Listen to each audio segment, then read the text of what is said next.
Ever get homesick for anywhere but home? As you make your return to travel, let the Marriott Bonvoy Boundless Card help you reach new destinations and find new appreciation for the places you know and love. Expand your world and go boundless with the Marriott Bonvoy Boundless Card. Learn more at marriottbonvoy.com/Chase Cards. Cards are issued by J.P. Morgan Chase Bank, N.A., member FDIC. In Texas, and you run into Uncle Dale, rub his power stash for September only. 3 weeks of good luck. And there's Jim Christie, everyone. The Jim Christie is here. John Doe, how you doing? Gary the Dutchman Vermeer from Mighty Moose Beard Oil. Happy birthday to you, Gary. You're 55 years old, buddy, and big happy birthday. You're still Dutch, and I still don't like you because of that, but we still love you in the same breath as well. Gorgeous Marie, rooted in gorgeous sacredness. Joshua S., good to see you guys. Thanks for coming on in. Science Melinda, looking lovely in Australia. Philip Minervino, welcome to the channel. Thank you. Stu Gerson, right there. You know what that means. And Ross Lambda, thanks for coming on in. Scrolling on down, Dave Hurley, thank you so much for the super chat. Really appreciate it. Same as you, Noble Patrick. We got about 25 seconds. Beelzebrad, thank you for joining us, man.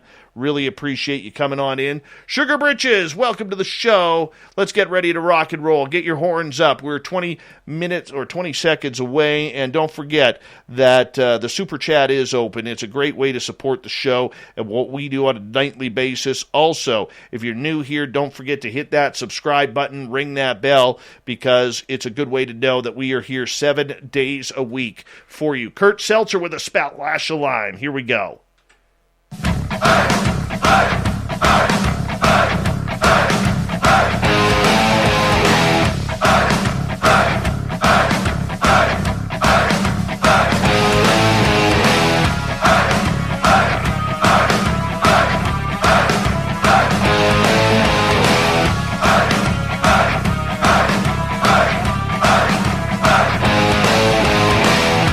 From the mountains of central British Columbia to you listening around the world, this, my friends, is Spaced Out Radio.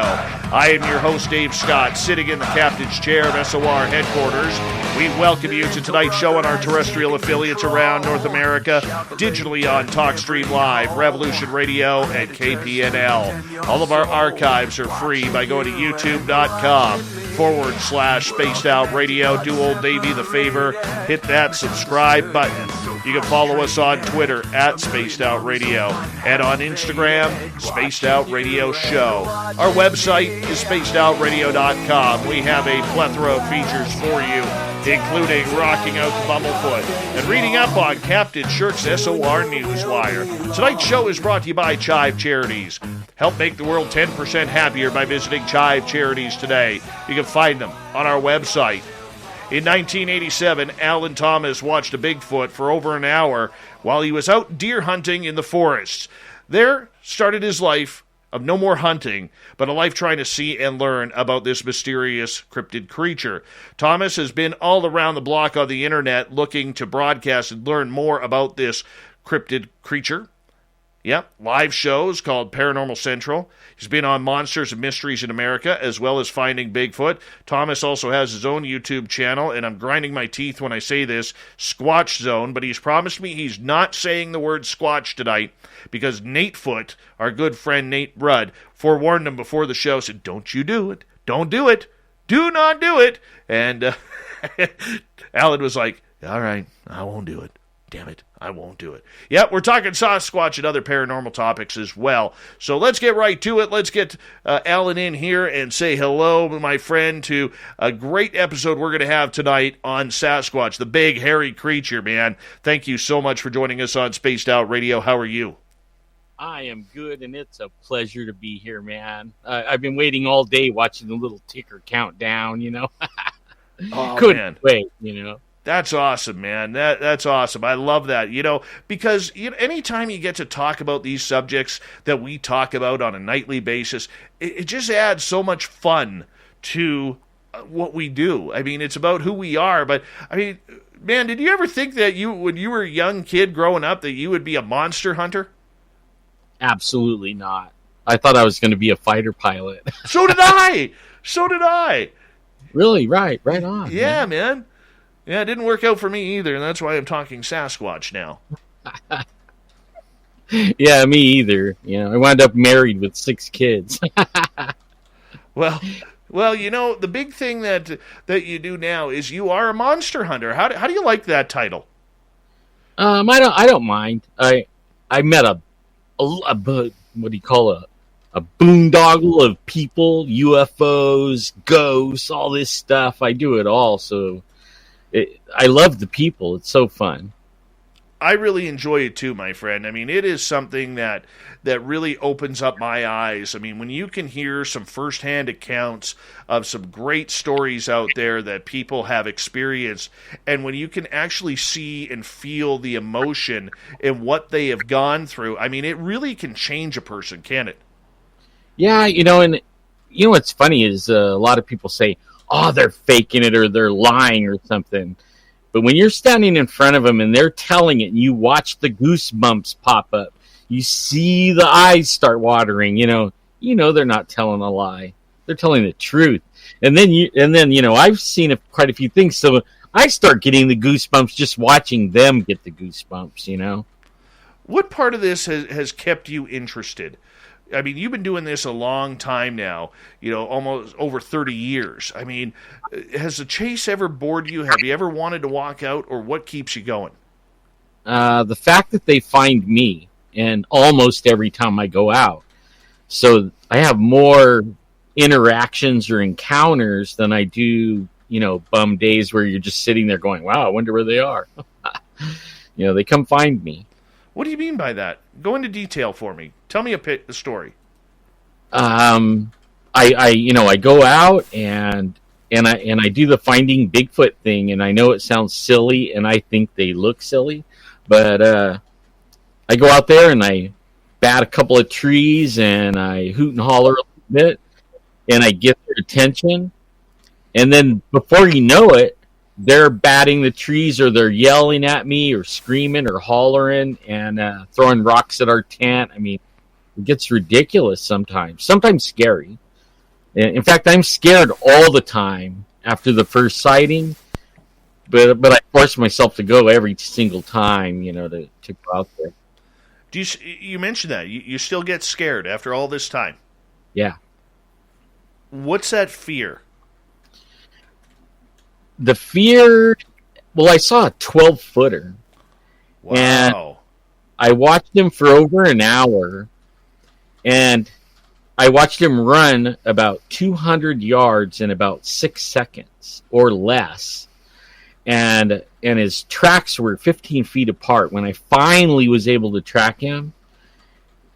And it scared me. I mean, I grew up in Yosemite and in the mountains. So I was already familiar with all the animals, and there was times, like when I was a kid and even as an adult, that I got scared for no reason and ran. Sometimes I would run 100 yards with a 30-06, right? And I would run and get out of breath, and then in my mind I'm thinking, what am I doing? I didn't see anything. I didn't hear anything. And then there was times where I would be fishing the creeks and boulders would be thrown at me and land in the creek, and I knew there was nobody around, But when I finally saw it, all those incidences, they all make sense. And I actually quit going camping and everything for 6 years. It scared me that bad, freaked me out that bad. But then I had to prove to myself, like, did I really see it? I got to go find it, 12 feet. I mean, that's amazing. 12 feet. I mean, man, that's $1 billion contract in the NBA. $1 billion contract. But, I mean, I want you to take me right through this story about this 12-footer, man, because I don't know if I saw a 12-footer if I would ever go back in the forest. I've seen 2 of them, and I've been chased out of the forest by 2 of them at a different time in a way different area here in British Columbia. But to see one that's 12 feet tall, that's a whole different ballgame, man. Whole different ballgame. Yeah, it was... I didn't know, what happened was On this particular hunt, I've been hunting all my life, and I was hunting with my dad's best friend. He taught me to track. I mean, at 5 years old, he would make the tracks on the ground, and he would ask me what is that? You know, a deer, a bobcat, a dog, you know, a coyote, all these different things. And then, you know, how long ago was it that it walked by? So I was with him, and we were there we were going to stay 2 weeks. We were there on the 9th day, and he tells me, we're going to get up really early in the morning. We're going to drive to a trailhead at the end of the road. It's wilderness. The deer are too high up, so we're going to go to them. And but we're going to go like hiking in before it's light enough to see. But light enough, I mean, without using a flashlight, right? So we got there where it was too dark to see. So we were waiting for the moment when you could see the ground a little bit where you could walk. And I seen this bush shaking, and I could see the profile of it. And that year I had drawn for a bear tag. And so I brought a Weatherby 300 Magnum with my own loads. I loaded my own loads for it. And I seen it, and I'm like, oh my God, I'm going to get a bear. You know, I was like getting all excited, and he tells me, don't shoot until you know what it is. You know, I looked at him like, man, that was my 7-year-old thing that you taught me at 7 years old. I know better, you know. Like, I'm not a little kid, dude, anymore. And he starts laughing at me, and we're joking around, and all of a sudden, that bear stood up, and it was a man. And we could see the outline of it. Looked like a big puffy coat. But it went like from the chest was like that, and then to a narrow waist with long legs, no light, no gun, no hat, no orange, you know, just black. It was like, who is that dude? You know, we've been parking here for 9 days. We didn't see anybody the whole 9 days. Like, how'd that dude get in the wilderness past us? Where's his car or truck or whatever? And this is why it was over an hour of watching. It could have been 2 hours. I don't know exactly. I just know it was more than an hour. And then he started walking down the hill. He would take like 5 steps and then stop for this ungodly. Like, I don't think anybody could stand there. It's like if you're a deer hunter and you're stalking something, you know, you walk 3 steps and you stop and you don't move because you don't want to alert the animal that you're stalking. And you just freeze. And he would stand there like 5, 10, 15 minutes, take 3 or 4 steps and do it again. But he was coming straight for us. And now, mind you, it's getting brighter and brighter, right? So when he's about halfway to us, it is now, we could get out of the truck and start walking, because I can see the bushes that he's walking through, and all the bushes go to about his belly button. And then sometimes he's not behind any bush. I can see the whole body, but I still think it's a man at even halfway. And the guy I was with, he says, well, we're not gonna get out and walk up the hill. If he came from where we were, there's no sense in us going over there, because he already alerted the deer to humans. And so, you know, we're going to change the plan and do something for the evening. I'm like, okay. So we're watching the guy, and I'm telling him, you know, that guy's probably from L.A. It's probably his first year. I'm going to chew him out when he gets over here. You know that. Like, no gun. What is he doing? You know, what all black. But then he gets close enough where I could tell now it's not a man. And I'm starting to freak out. Like, wait a minute. That's not a man. It's like something, but it looks like a man, but it's not a man. You know, and I realize that's not a puffy coat. That is him. You know, he is freaking big.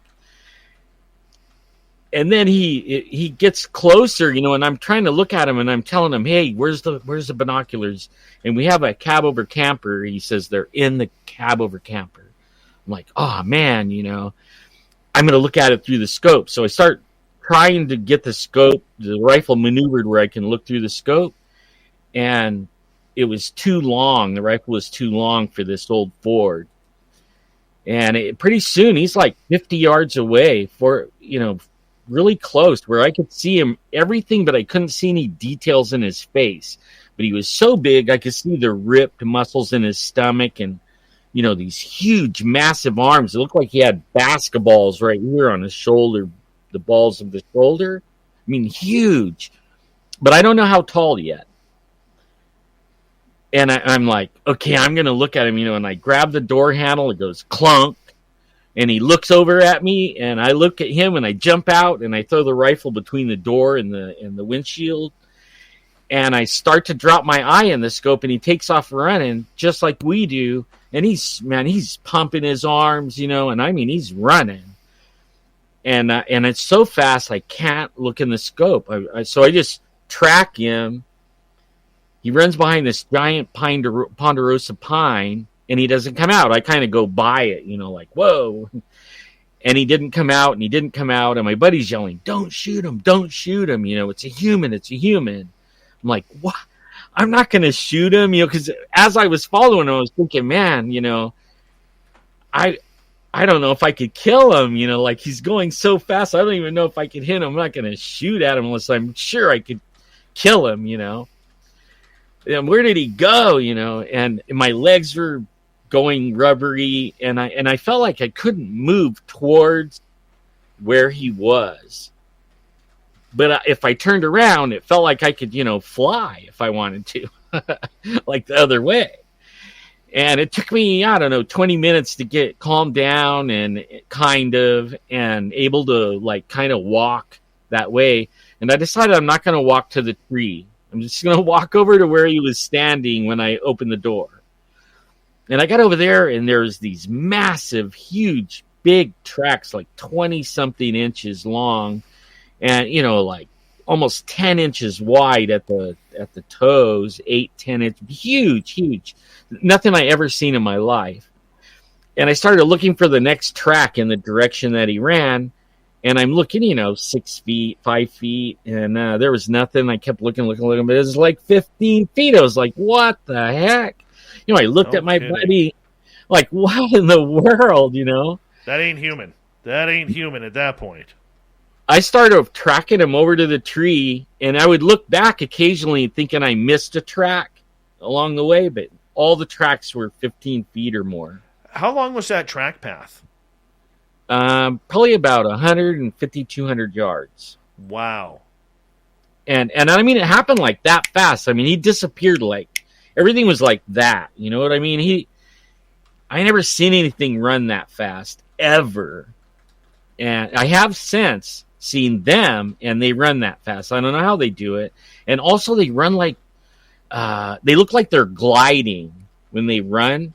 They don't bounce or anything. They're just like Naruto or whatever you want to call it. I don't know. And the dude just glides across the thing. But I get behind the tree, and it looks like when I get there, he turned in midair, and he landed at before the tree and slid in behind the tree perfectly, pushed all the pine needles and all the duff up, slid about 3.5 feet. And then I see the tracks going up the hill he just came down. And when he hits the hill, he's actually grabbing the dirt and everything with his toes, and he's throwing it back like 5 feet. And I'm like, man, wow. And I get to these bushes, we call it buckbrush, and it's thick. And I'm like, I am not going in there, as fast as he is. And what I saw, I'm not going in there, And I got my rifle, I got the safety off. I'm like ready. I mean, anything, a drop of a pin, I would have killed somebody. You know what I mean? Anybody. It would be bad for somebody to step out and scare me at that point. So I turned back to look at my buddy again, and all I could see is the tree. I can't even see the truck. And then it dawned on me like, oh my God. He knew that he could put the tree between me and him. It was like I've hunted bear, deer, squirrels, everything. And nothing knows that. They'll run behind the tree, they'll peek out at you, and then they will continue running, right? They do not use the tree as cover to get away. So then I'm standing there looking at the bush again, and then I'm looking up. I'm like, oh my God. bush is 3 feet above my head. The top of the bush that only went to his belly button all the way down the hill. I started looking around like all the bushes are that tall. I'm like, oh my God. Okay, I'm like 5'8", 5'9", 5'10", somewhere in there, I don't know. But this thing's like I'm belly button level to him. That means he's skying over me, like over 10 feet. And I turned around and I started like circling, and I circled all the way back to the truck. And I told my buddy, like, I tried to stay another night. I didn't sleep a wink. And then the next, he told me one more night, and I didn't sleep a wink. I told him I'm going home. That's it. I'm done. That ruined me, man. That ruined me. I went home. I didn't go back again for 6 years. No kidding. I don't blame you. Here where I am in British Columbia, we're used to hearing about, the 7-footers to 9-footers, the odd 10. And then I've heard stories, the more north you go, we get into that 11 to 15-foot Sasquatch, because everything just seems bigger way up in the north. You look at the size of the moose, the Kodiak bears, and everything just gets larger up there for survival. The wolves are even, you put them on their hind legs, they're 7 to 10 feet tall. It just gets bigger. So to hear one that's 12 feet down in, I believe, and I'm going to assume this happened in California. Yeah. Okay, that actually surprises me a little bit. It was right outside Yosemite National Park too. Really? Yeah. Wow. And I've interviewed some Inuit that they find you on the internet, and they want to tell their story, and there's no trees where they are, right? They're way up there, and they're telling me 25-footer, and I didn't believe. Anyone can be ready for back to school. But with Staples Connect, you can be more than ready. Like, I got everything from my classroom and saved a ton ready. We've got more backpacks, more pens, and more supplies than you ever thought possible. So double knot your shoes, gas up the minivan, and smear war paint on your face. Staples has everything you need and more for the new school year. Let's do this. Just visit your nearest Staples store or go to staplesconnect.com for inspiration. Own the road with T-Mobile, the leader in 5G. Whether you're cruising through Nashville on I-40, heading down I-90 to Boston, or touring Santa Cruz in the 5, you'll be covered by the largest 5G network. T-Mobile covers the most interstate highway miles in America with 5G. See 5G device coverage and access details at T-Mobile.com. Most reliable according to independent third-party Umlaut from crowdsourced user experience data from January to July 2021. Fastest according to Open Signal Awards based on average speeds in USA. 5G user experience report July 2021. Believe him. I'm like, no, come on, I go, show me a track or something, And a couple of years later, I stayed in contact with them. A couple of years later, they sent me a picture of this huge track. It was probably like 3 feet wide at the toes. It was like, what the heck? It was a monster track. I never seen anything like it. 5 toes and everything. No way. And it was like, whoa, I believe you. It'd have to be 25 feet to make a track like that. Wow. It always reminds me of stories. Up in the Northwest Territories up here, we have the Nahanni Valley headhunters. That back in the 20s and 30s, prospectors would go into this area in the Nahanni Valley to try and get goods to the local First Nations in the area, and something was literally ripping their heads off. Their heads were not cut. Their heads were being ripped off the body, and that takes a lot of strength in order to snap through the spine like that. It just makes me wonder about, the aggression of some of these creatures. Obviously this guy, this 12-footer, wanted nothing to do with you, almost like a young black bear that sees people for the first time. But it just amazes me that the attitude of this one was to absolutely skedaddle right out of there as fast as possible rather than let you have any part of it. Yeah, he might have, now after many years of going out there and interacting with them, I start realizing they can read your mind, or they know your intention, And I have a feeling he knew I had a cannon, a 300 Magnum, and could take him down because I was going to headshot him. I wasn't, I've shot deer or bear and then, shot him in the lung or something like that. And they'll run, 100 yards before they drop down. And that's what my thought was. If I shot this thing, even though mortally maybe, he's only like, 60 or 80 feet from me as he ran by. All he had to do is just divert a little bit and he could run and pull my head off. That was my thought, exact thought, that would be it. And so I didn't shoot him, or even tried, not at all. No, and I don't blame you, as we only got about 19 seconds here before we have to go to break here at the bottom of the hour. Our guest tonight, Alan Thomas. He's a Sasquatch researcher, investigator, experiencer out of the beautiful state of California, living in the northern part. And we're going to get into more Sasquatch, his adventures, his stories. What makes him a magnet for Sasquatch encounters? What makes him so special where the rest of us are fighting to get a footprint and he's having good interaction with these things? I don't know how he does it. I want to find out because I want to do that in my forest here in British Columbia. We'll be back with more Spaced Out Radio and Alan Thomas right after this.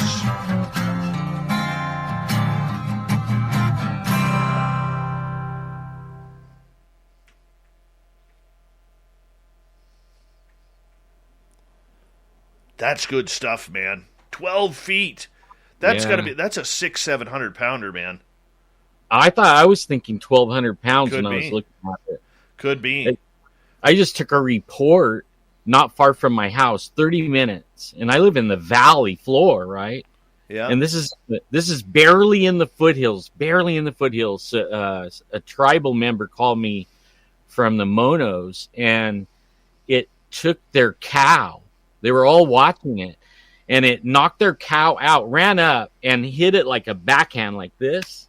Mm-hmm. Pow! And knocked it out, and then grabbed it by the front hoof and opposite back hoof, and grabbed it like that, and then walked away up the hill, dragging it up the hill, and even was looking at him in the eye when he grabbed it and started walking away. He's looking in the eye at these guys, and they're like, "Oh my God!" He just took our cow, and he said the cat. It was bigger than the cow. It was another. They were saying 15 feet tall. Man, that's a monster. What? Yeah, big. And I heard only the big ones are way up north too. But I got a report on the other river. It was 14 feet tall, and the only way they knew was because it was trying to hide behind a 14-foot pine tree they had in their yard. And it was standing there like this, looking at him.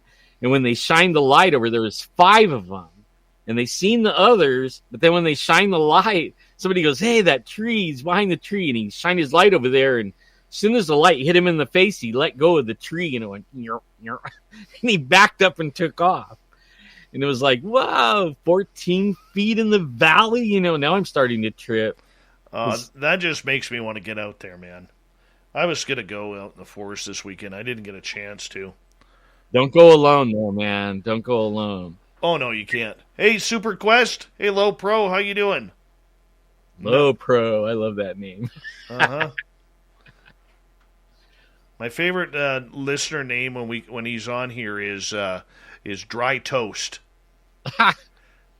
Best name in YouTube right there, Dry Toast. Sonny Conway. How you doing, brother? Good to see you. That is cool. Yeah, my chat stopped running, so I don't know. The YouTube chat, it's like frozen. Hold on, Kira right now. Go ahead. Kira has a question. What does the gray box on @SwampDweller name mean? Which gray box on Swamp Dweller? I don't see it.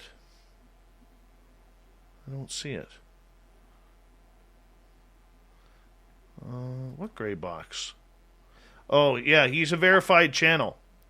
He's got like 234,000 subscribers. Ooh. He kicks ass and takes names. He dumps all over mine.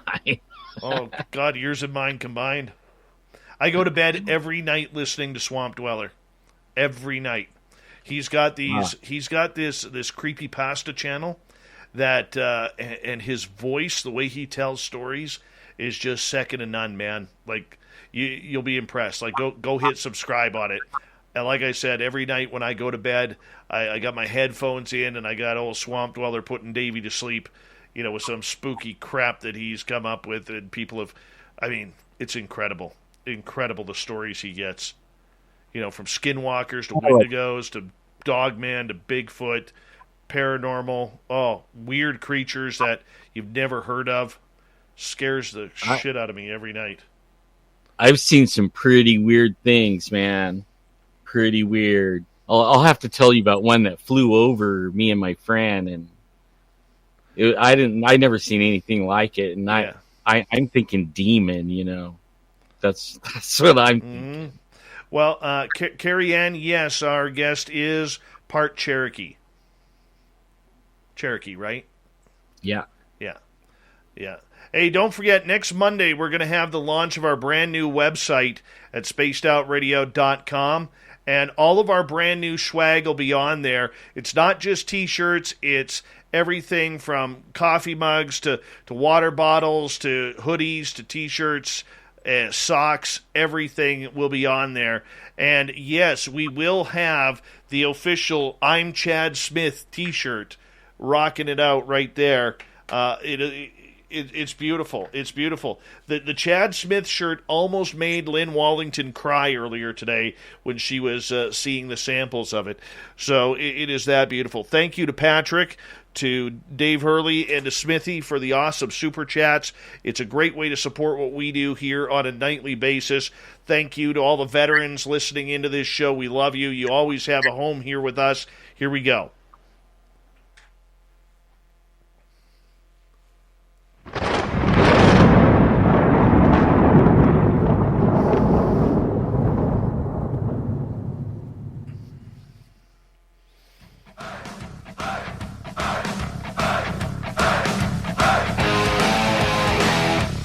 Second half hour of Spaced Out Radio is underway.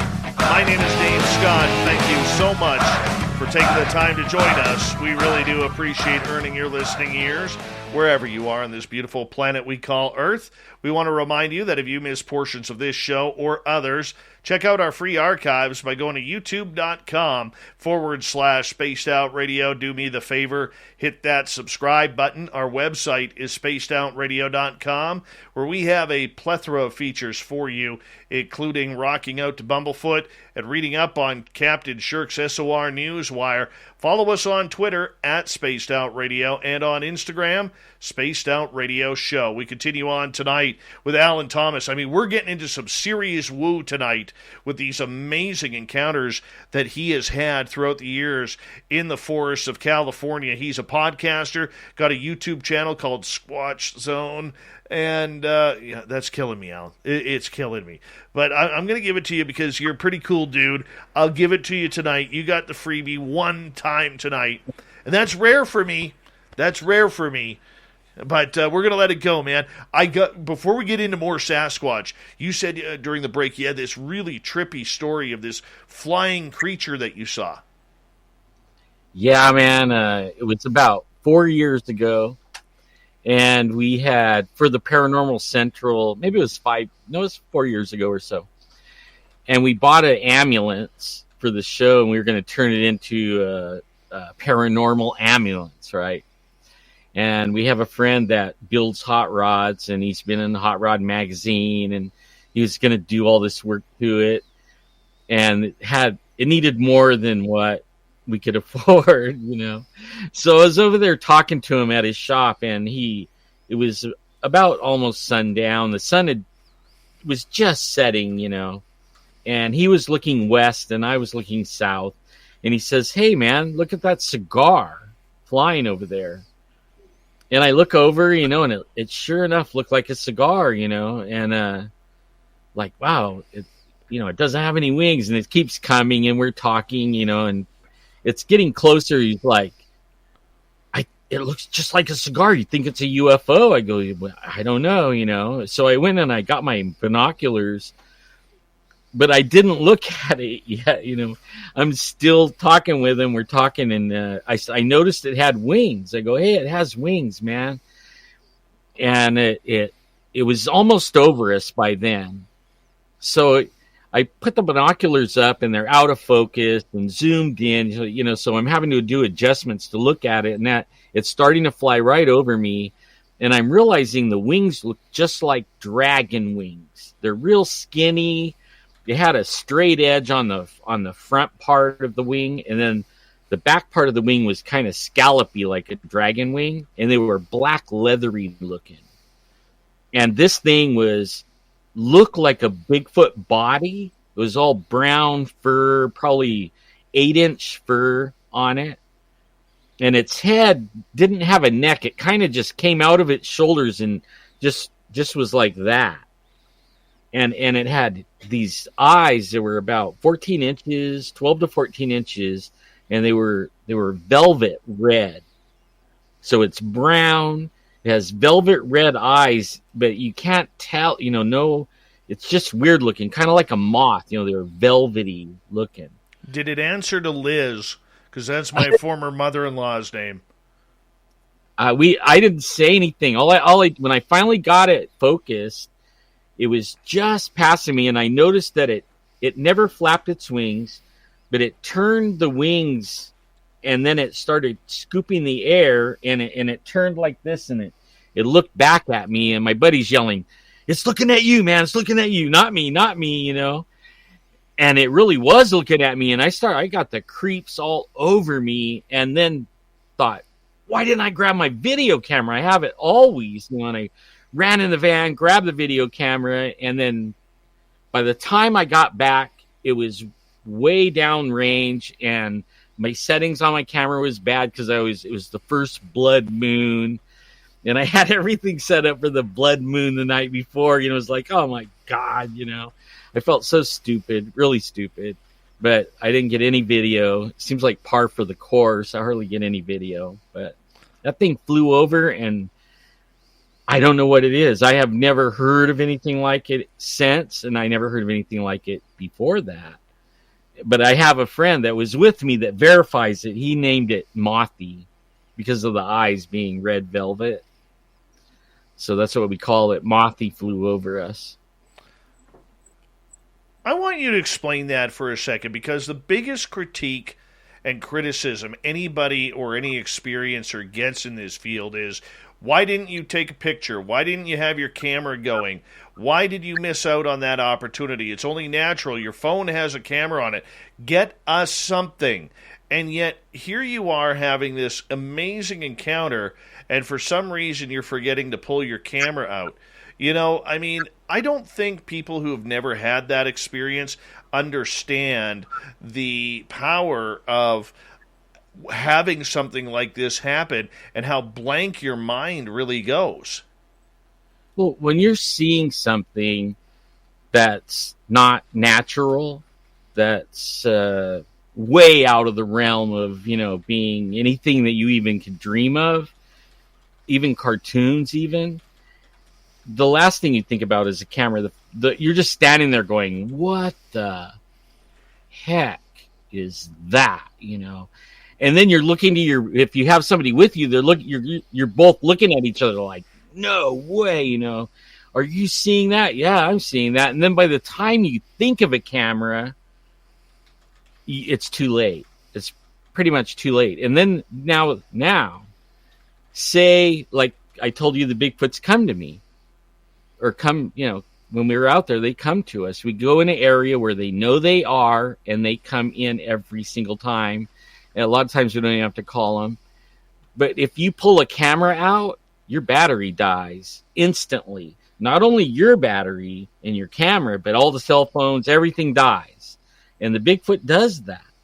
So either your batteries are dying, or you're not even thinking of it, or when you do get the shot on there, like I have one video that I got before my battery died, and it's like 11 seconds of a Bigfoot.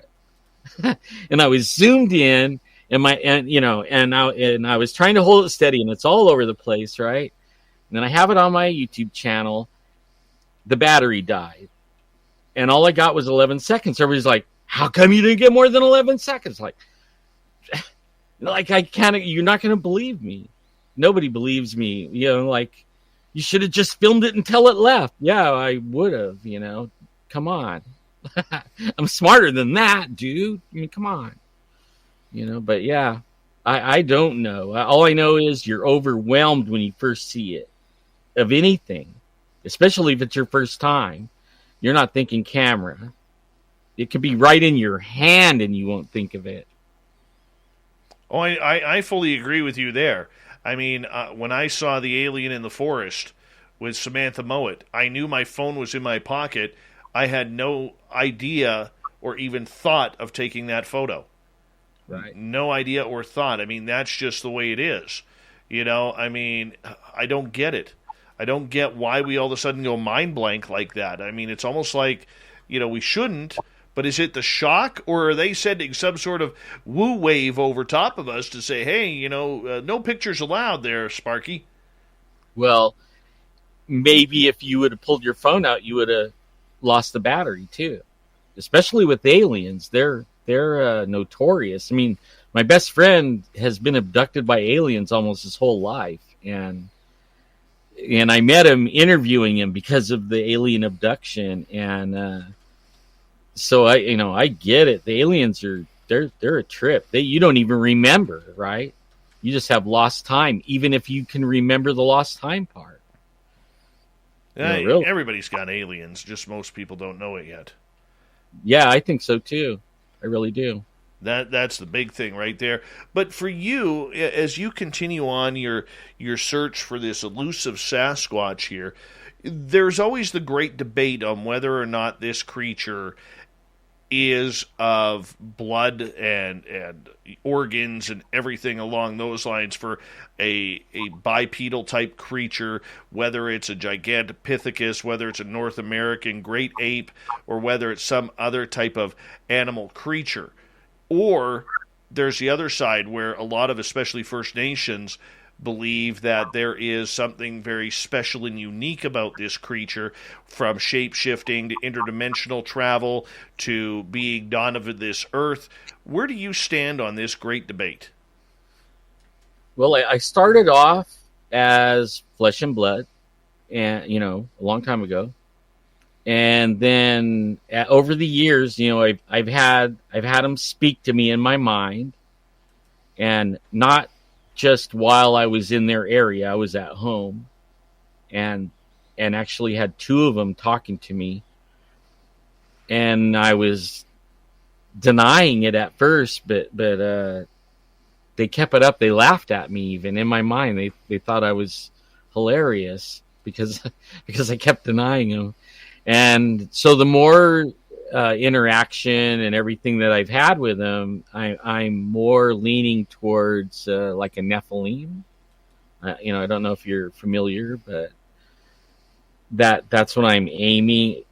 That's what I'm thinking now. They could be flesh and blood or in this realm, or they could be out of this realm, and they do things that is amazing. No kidding. No kidding. What is that like to have that telepathic communication with these creatures? Well, it at first I thought it was real, and I was thinking, man, that is the most real mind. My mind is really like going crazy because that sounds so real. I could tell one is a female and one is a male. And what was weird about it is my aunt told me, I was sitting with my aunt, and she told me, aren't you gonna like get permission from them to go, like you're gonna go in their house tomorrow? Why don't you ever ask? And I'm like, what? No, I'm not going in their house. I'm going in the forest that it belongs to everybody, even them. I'm not going where they sleep and everything. I'm going in the forest. She's like, well, you should ask them.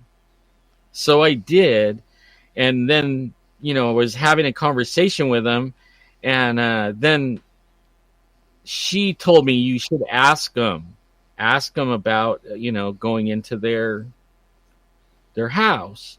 With MailChimp, you get more than a URL. You get an all-in-one marketing platform to help drive sales with things like data-driven recommendations and powerful automation tools. Get started today at MailChimp.com/smartmarketing. MailChimp, built for growing businesses. Own the road with T-Mobile, the leader in 5G. Whether you're cruising through Nashville on I-40, heading down I-90 to Boston, or touring Santa Cruz in the 5, you'll be covered by the largest 5G network. T-Mobile covers the most interstate highway miles in America with 5G. See 5G device coverage and access details at T-Mobile.com. Most reliable according to independent third-party Umlaut from crowdsourced user experience data from January to July 2021. Fastest according to Open Signal Awards based on average speeds in USA. 5G user experience report July 2021.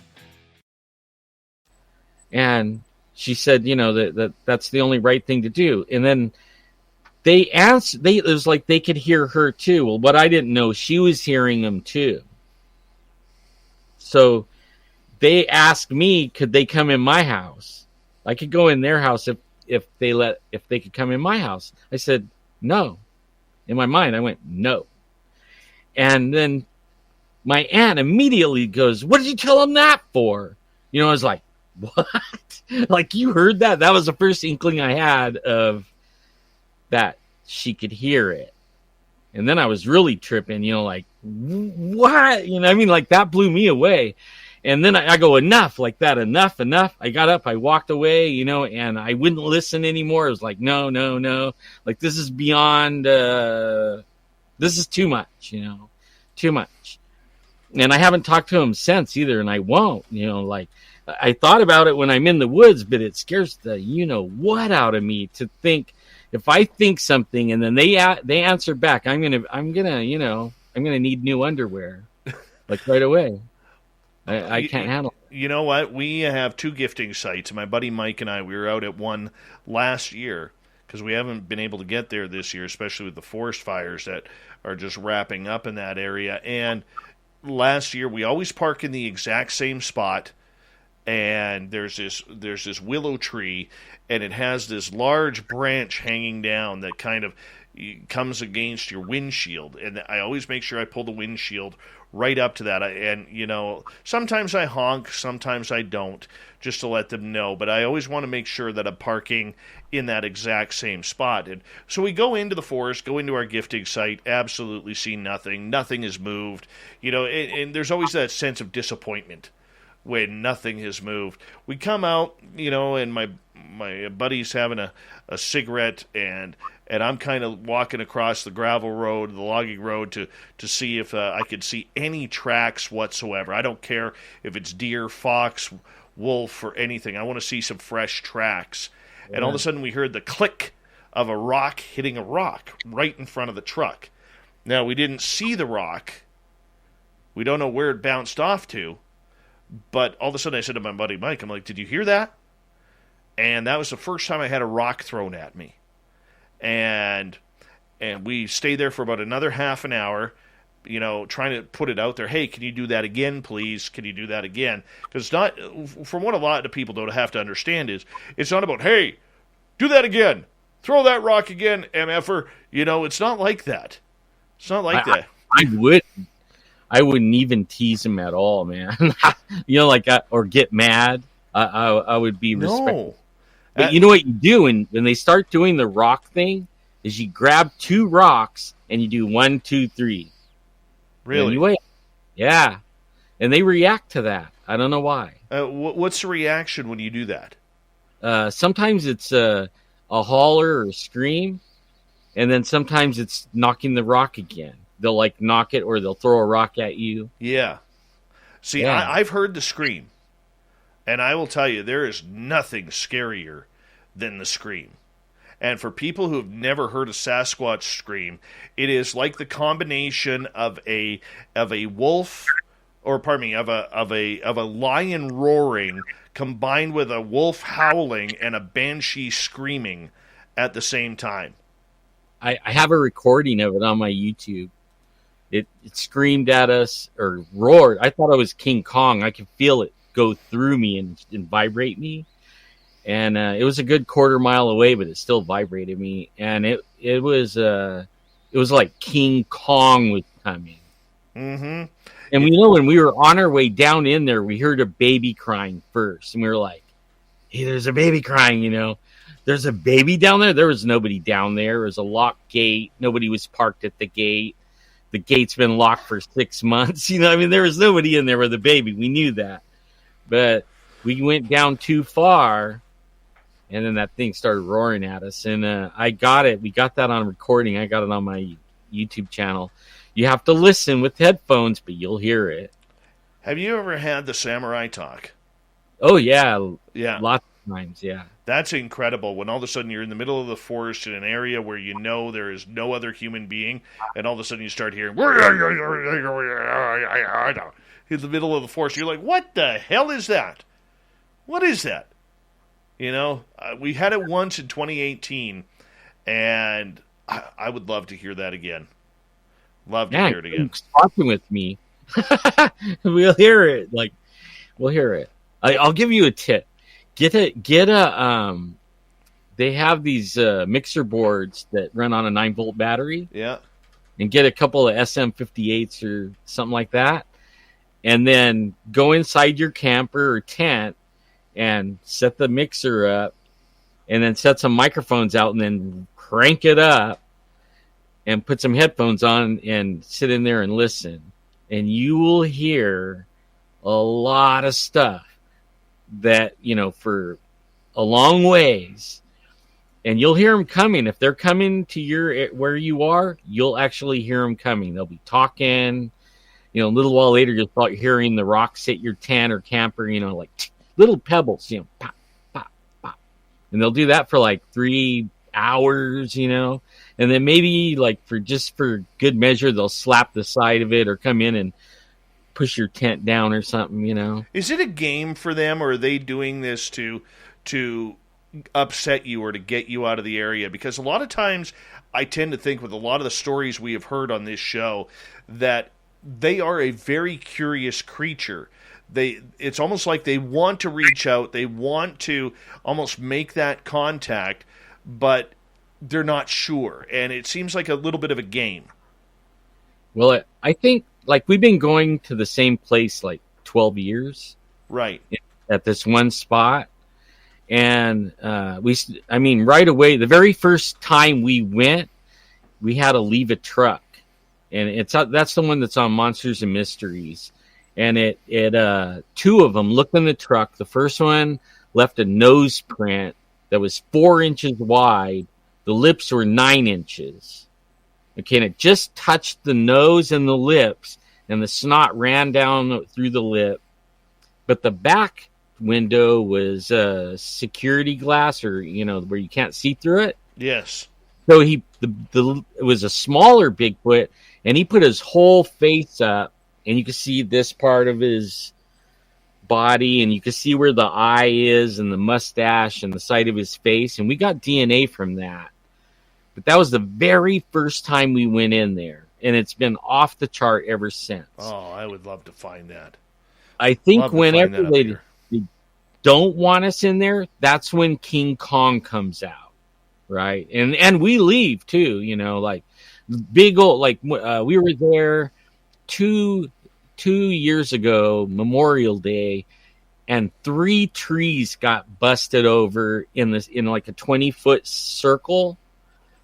And I mean, full-size telephone pole-sized trees busted at the 10-foot level in an hour and a half, all in the same place. And I even saw one of them fall because I started hearing the cracking. I looked over there, and then, and it was like, I think we better go. You know, I think they're telling us we better go. You know, right? And we did.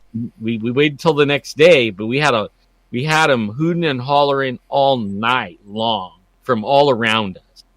And it was kind of scary. They started off like owls, and then pretty soon it sounded like chimps, and then pretty soon it was full on just screaming. And, you know, it was time to go. Oh, man.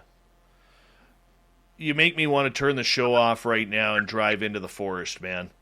Honestly, you do. I mean, it is such a rush hearing these types of stories, and it's something. As we only got about 90 seconds left, it really is something, Alan, that anybody can do and anybody can experience if you know what to look for and know how to be safe with it. Yep, you're exactly right. Yeah, I agree. I mean, you don't even have to leave the logging roads. Everybody says, "Oh, you got to take these hiking trails and these deer trails and everything." You don't need to, because the forest echoes. The forest speaks on its own, and all you got to do is just turn your lights off on a vehicle, find yourself a safe area where you have a 360-degree view of safety, and you just sit there and listen. And you look for the little triggers. So, for instance, when the crickets and the toads go quiet, that's a good sign.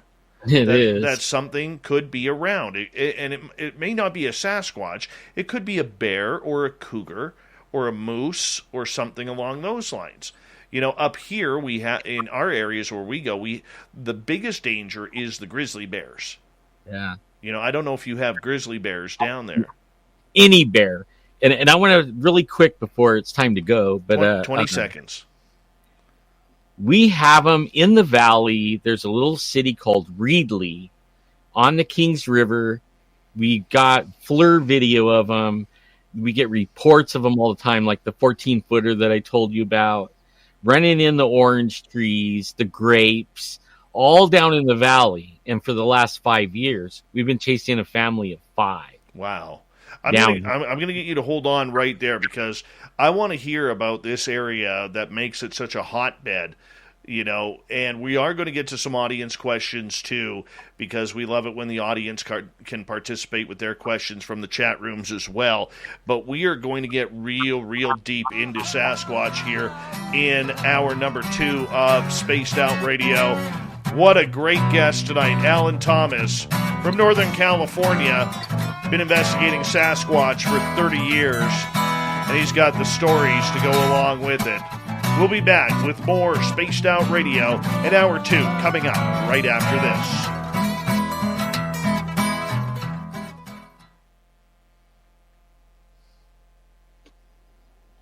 All right, buddy, we're clear. Hey, Flat Earth, how you doing? And Sail 1, welcome. Let's see here. Yeah, I heard the black bears are worse than the grizzlies. No, not at all. Not at all. Dude, the other day, I don't even think my audience knows this yet. So I think it was Saturday. Saturday or Sunday? No, it was Saturday. My son is outside, and he is... we live in a cul-de-sac. Like, my area is really rural. And we live in a cul-de-sac, and 2 of the houses on our cul-de-sac have little guys, too, the same age as my boy. And they all sit around, okay, so when the kids disperse off for dinner, they all seem to congregate because our house is in the middle. And so my son will go out on our patio or our porch to wait for his buddies to come outside. So my son's sitting there playing with his toys, waiting for his buddies to come outside. And all of a sudden, he sees on the road, my house is about 80, 90 feet from the road. He sees this deer go running down the road. So he's like, well, that's kind of weird. And then he looks and there's a black bear chasing it, right? And, no, that is weird. Yeah. So my son knows, hey, gorgeous Carla, how are you? My son knows very well to come inside. The minute you see a bear, come inside. And at this time of year, we don't lock the doors, just in case you got to get in. And this is the first year where we've actually had a bear that is always in our area. And we've been here 6.5 years. I mean, we've seen bears, but hey, Justin, how are you? But I mean, this is where it's getting pretty cool. So my son comes and gets me. Him and I walk outside. I'm like, where did the bear go? He goes at the end of the cul-de-sac. It goes into the trees. He goes in the trees. So we walk in there and don't see anything. Come back out, and I'm just standing there. I'm like, okay, where are you? Where are you? And I finally saw the bear sitting in a tree about 35 feet up. Yeah. And I'm like, okay, there he is. So I walk in, I take a couple of photos, and get my parents on FaceTime, and oh, there's the bear. Can you see him up in the tree? And the bear's like, do I come down? Do I not come down? I'm like, yeah, not right now, buddy, not right now. So then I go get my neighbor. He's a forestry officer, and he's like, oh yeah. We walked right into the forest. He's like, oh yeah.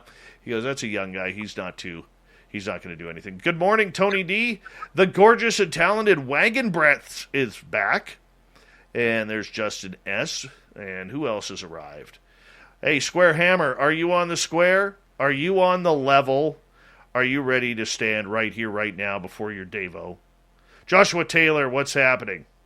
And let's see, who else? Yeah, but, dude, I would go up face-to-face with a black bear over a grizzly any day. Grizzlies are just pissed right off. They're just pissed right off. They're like a cougar, man. Like, they're just pissed off for no reason. Because they can be. Yeah. Yeah. Right? Apex predator, except for the Bigfoot. So, that's okay. I don't have Sasquatch in my area. I got to go into the forest. I bet you do. Not my housing area. It's like a wilderness cul-de-sac or living area. Like there's 400, 500 houses in this area. Right outside of it.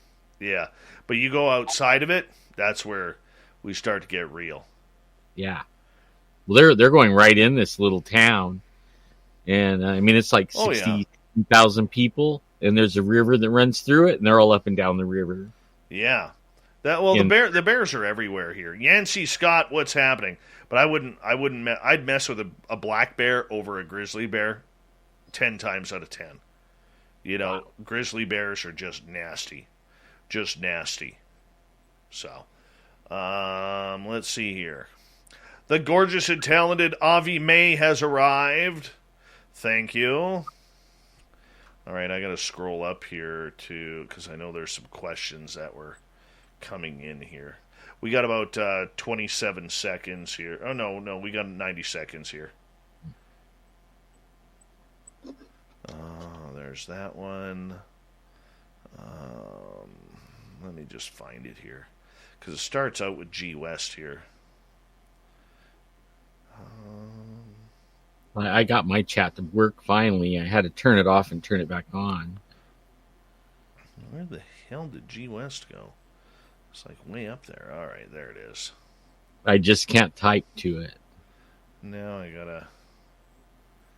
There we go. All right. That's okay. I got all the questions. Don't you worry about that, man. I got you covered. Want to say a big thank you to Smithy, to Dave Hurley, to Patrick, Swamp Dweller, and G West for the awesome super chats. It's a great way to support what we do on a nightly basis here on Spaced Out Radio, so thank you for all the love and support that you give us on a nightly basis. We really do appreciate it. I noticed we got a bunch of new users in our chat rooms tonight. Don't forget to hit that subscribe button and ring that bell. We are a live radio show, which we do take breaks at the top and bottom of the hour, which is what we're doing right now. So please... we're not a podcast, so that's why we are on break here. But we're going to come back in 10 seconds. Thank you to all the veterans who are listening to this show. We love you, and you always have a safe home here with us. And all the regulars, thank you so much. Here we go, Hour 2.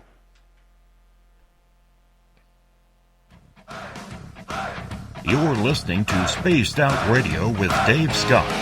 Follow Dave on Twitter at Spaced Out Radio and on Facebook, Spaced Out Radio Show. Here we go with hour number 2 of Spaced Out Radio tonight. My name is Dave Scott. Thank you so much for taking the time to join us. We really do appreciate earning your listening ears wherever you are in this beautiful planet we call Earth. Want to say hello to everyone listening in on our terrestrial affiliates around North America and digitally on TalkStream Live, Revolution Radio, and KPNL. All of our archives are free by going to youtube.com/Spaced Out Radio. Just do old Davey the favor, hit that subscribe button. The Desert Clam has set the password for tonight in the SOR Space Travelers Club. Ombrophobia. Ombrophobia is your password. Use it wisely, Space Travelers, as the Clam sets a password each and every night right here on Spaced Out Radio. Our website is spacedoutradio.com, where we have a plethora of features for you, including rocking out to Bumblefoot and reading up on Captain Shirk's SOR Newswire. Follow us on Twitter at Spaced Out Radio and on Instagram, Spaced Out Radio Show. We continue on tonight talking Sasquatch all night long. Researcher, podcaster, and generally a great-haired guy. He's got fantastic hair. Alan Thomas is with us tonight, and he has had some amazing encounters throughout his 30 years of looking for Sasquatch. Alan, welcome back. Thank you, sir. All right, we're going to start right off here with a question from G. West in our chat room. Since you see the Bigfoot at the same spot every time, and the cameras always lose power, have you ever thought of putting secret cameras in place trying to catch it on camera? But of course, we have. We have went through, I don't know how many game cameras. We lost cameras. Cameras have been crushed. We never get anything on a game camera. Well, I take that back. We have got some things on game camera, Bigfoot, but only like it was so, we know what it is, but it's so subjective that we don't share it. There was a couple of them we did, but normally we don't, because you see the hand come up and then the camera gets destroyed, or you get like a part of a face and a shoulder and then you see the arm and then that's it. One of the more notable ones was we realized right away that if we just had one camera, we first were putting them like everyone else 3-4 feet up, and we were losing them left and right, and not always right away. So we would be collecting bears and deer and all the little animals and people walking by. Think in the middle of nowhere, you're like, where did that guy come from? What is he, a pot grower, So we never shared those either, just in case. But then we started, my buddy who's climbs poles. He's a pole climber for a company. And he had to buy his own gear to climb the poles. They wouldn't let him borrow the stuff they had. So he bought some, and then we started climbing. With MailChimp, you get a whole lot more than a URL. You get an all-in-one marketing platform to help drive sales. That means you can connect your data to make more informed, smarter decisions, and you get powerful automation tools like our Customer Journey Builder to ensure you never miss an opportunity to turn shoppers into loyal customers.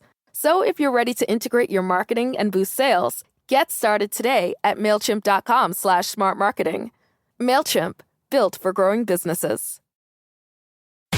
Own the road with T-Mobile, the leader in 5G. Whether you're cruising through Nashville on I-40, heading down I-90 to Boston, or touring Santa Cruz on the 5, you'll be covered by the largest 5G network. T-Mobile covers the most interstate highway miles in America with 5G. See 5G device coverage and access details at T-Mobile.com. Most reliable according to independent third-party Umlaut from crowdsourced user experience data from January to July 2021. Fastest according to Open Signal Awards based on average speeds in USA. 5G user experience report July 2021. I mean, he'd climb up 20 feet and we were putting the cameras and that wasn't working. So finally we were putting them up 20 feet and then we were putting camera traps, 3 or 4 cameras where they all could see the other cameras.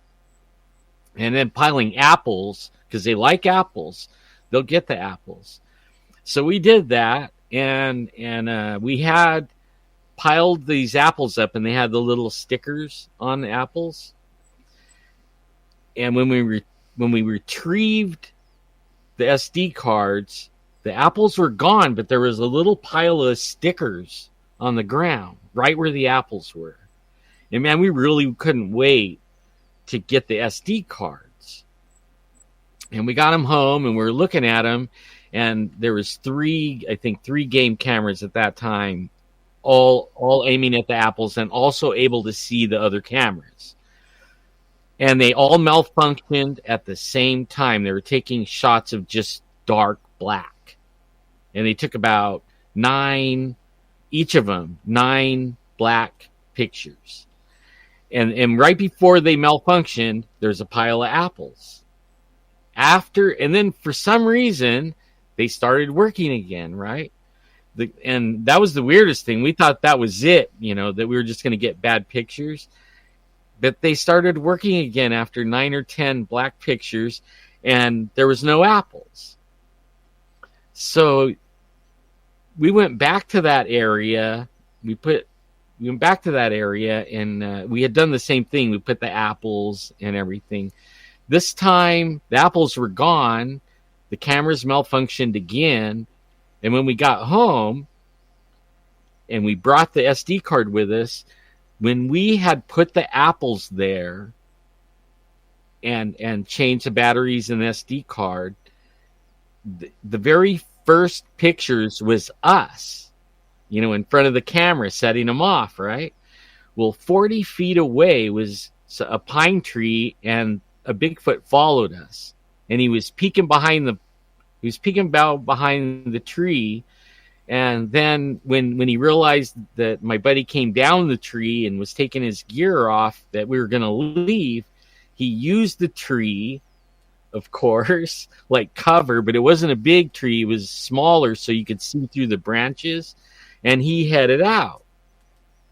So we're like, oh man, we got to go back up there, because where he was standing at the tree, we'll just use the same game camera and get somebody to start setting it off, and then and I'll go stand by the tree, right? And we'll figure out how big this thing is, Well, I was about waist level to this thing, that was, because we were thinking maybe a ranger followed us, but we didn't see anyone. We walked a quarter mile into the woods. If any human was following us, we would have heard their car coming or something, because we sat there for 2 hours before we even went in the woods. We wanted to make sure we're all by ourselves.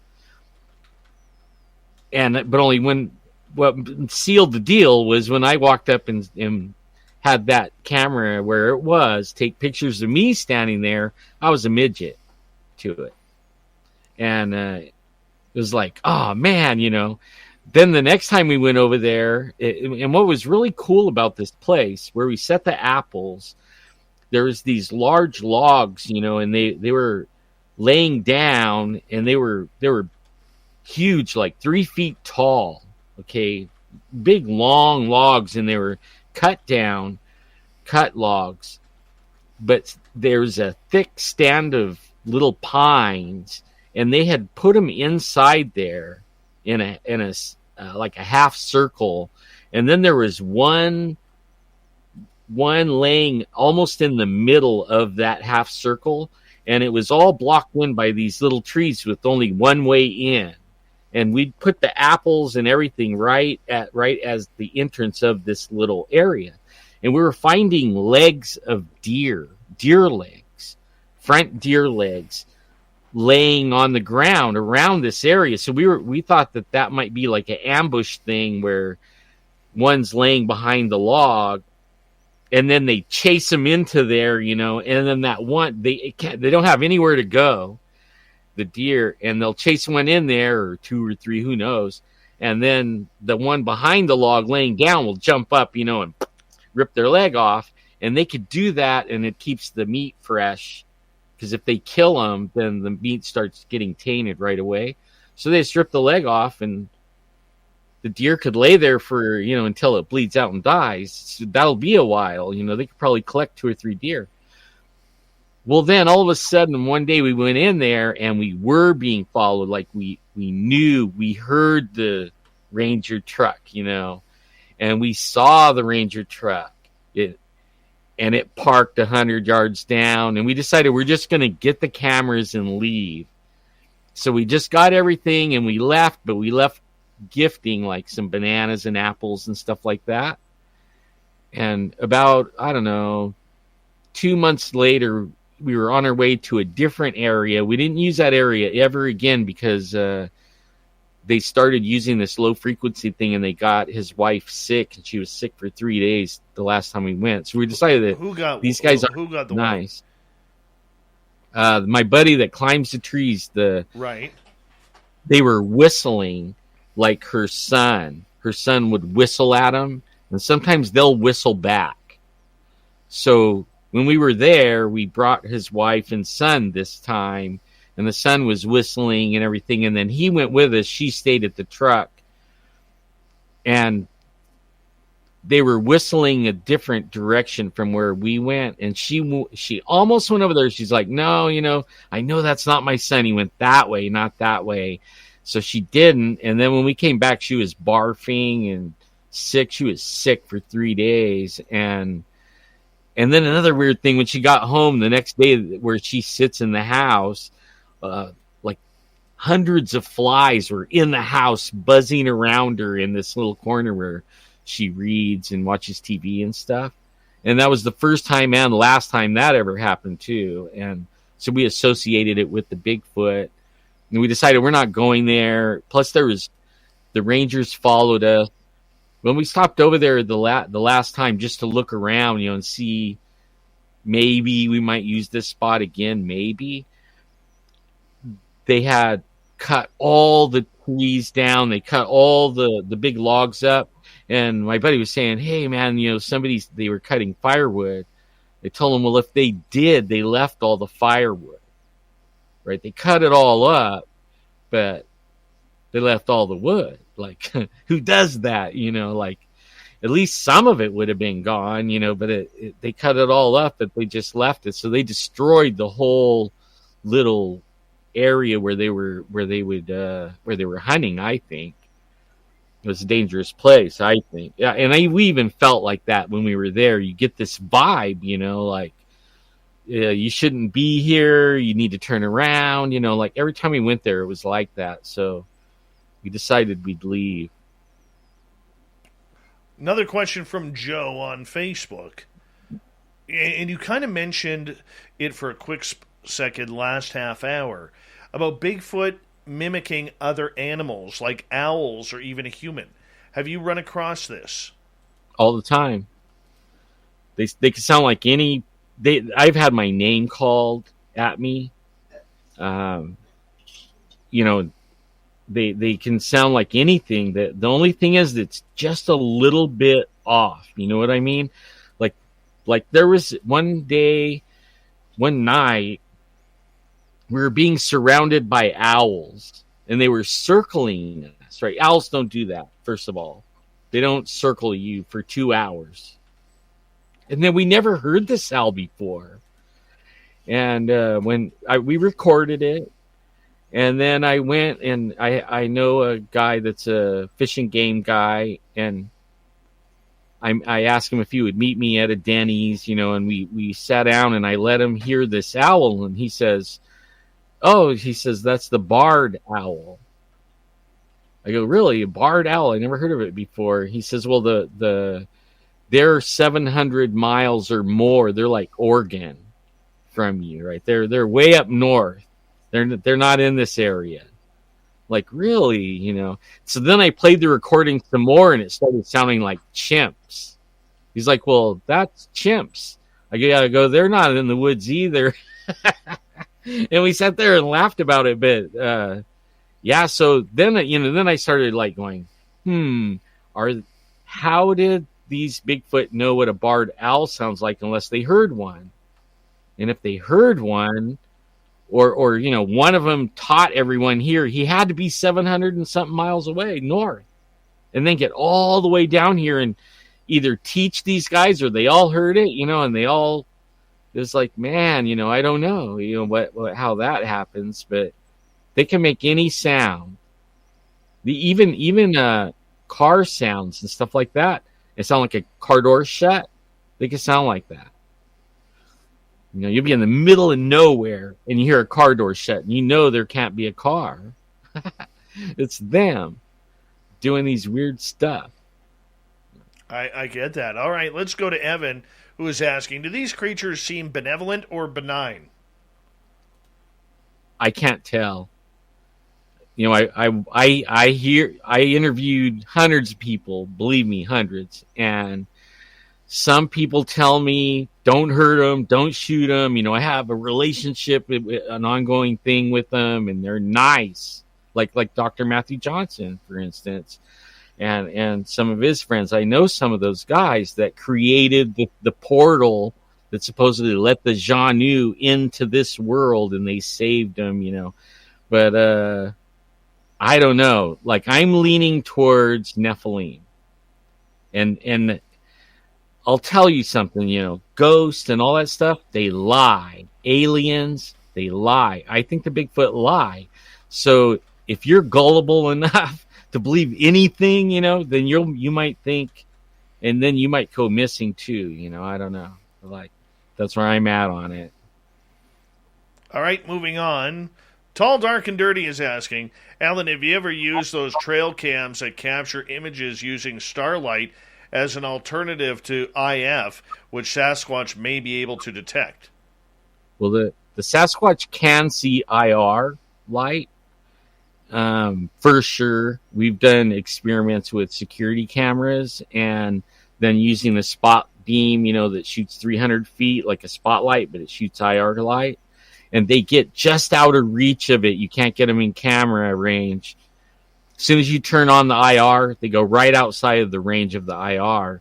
We can't afford those kinds of cameras yet, but we will. I do have a thermal FLIR camera that I use. I haven't got one on it yet, but it's not because I'm not trying, though. All right. Do you think Sasquatch has the ability to hear or sense these cameras? Maybe smell the metal or the oils inside, grease. What do you think? I think they can. It's like they smell them, and they also can hear them. They, who knows what? Like they may have been invisible and watched you put them there. There's a guy up in your area. His name is Mike, Sasquatch, Ontario, and he talks about him being right in the room, and the marble just appears and falls on the ground. And I've talked to other people that have seen him running, and they phase in and out, like that's running, and they see it like running a little ways across the meadow, and all of a sudden it pops out of view in the middle of right in the open. And then all of a sudden it pops in again, and then it pops out and pops in and pops out as it runs across this huge meadow. So, I mean, like, some things I don't know. I'm not an expert yet at all, not even close. I just have a lot of experiences. That's all I can go on, Right on. Right on. And let's get to Carrie Ann here, who's in Pennsylvania. Have you ever been bluff charged by this creature? Oh, yeah. A few times. Scare you to death almost, like give you heart palpitations. In fact, 2 weeks ago, we went in our area, in the same area where I saw the first Bigfoot that I ever saw. And also one of my teachers is in the Missing 411 book, and he'd gone missing in the same place, right? The same area right there, right? And man, I'm getting goosebumps here. But these guys went camping, and they happened onto where they were going to camp. There was an abandoned camp. Tents, air mattresses, lanterns, food, ice chests. The food was going bad. They camped there for 5 days. They didn't bring any lights with them. They just go to bed at night, They have their cell phones, and they were playing on their cell phones on the 5th night. And something started bluff charging them out of the woods. And it would run through the woods, breaking everything and roaring and stuff. And then it sounded like it jumped or landed on 2 feet, and it would stop right there. And then they couldn't hear anything. And then they'd hear it coming again, So the dad, it's a son and dad, and they had quads and tents and everything. He runs and gets his 30-06 out of the truck, and he starts shooting at it. He can't see it, but he's shooting right in the direction of the sound. And finally, they split. It scared them so bad it wouldn't stop. So they got in their cars and they left. And they came back the next day to retrieve their quads and stuff like that. But the other camp was still there. So then we went up a week later, on a weekend, the very next weekend, and we set up our microphones and our everything, and then we went out and we went hiking around, and there's sign all over the place, X's. I think I got on my last 2 videos I have, it's called The Mean Sasquatch on my channel, and I show some of the things I found, the little wood things that they do and make and stuff like that. And I mean, it's interesting. That's what I mean by I'll never get, like you were saying, Dave, what keeps you going? Well, that's the kind of stuff, it keeps me going, man. Mm-hmm.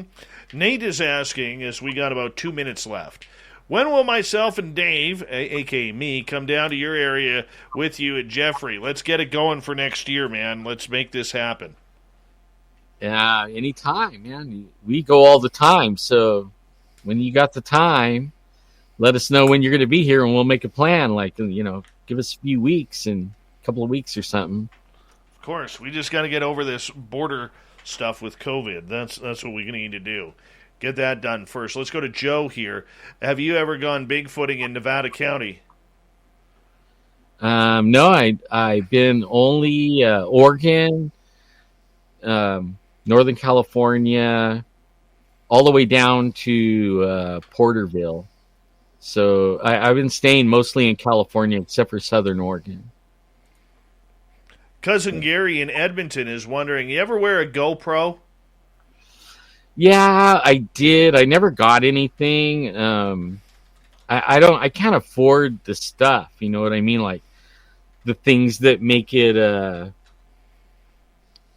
where it doesn't bounce around. So like I would just clip it to my backpack, and then as I'm walking, the thing's going, and that.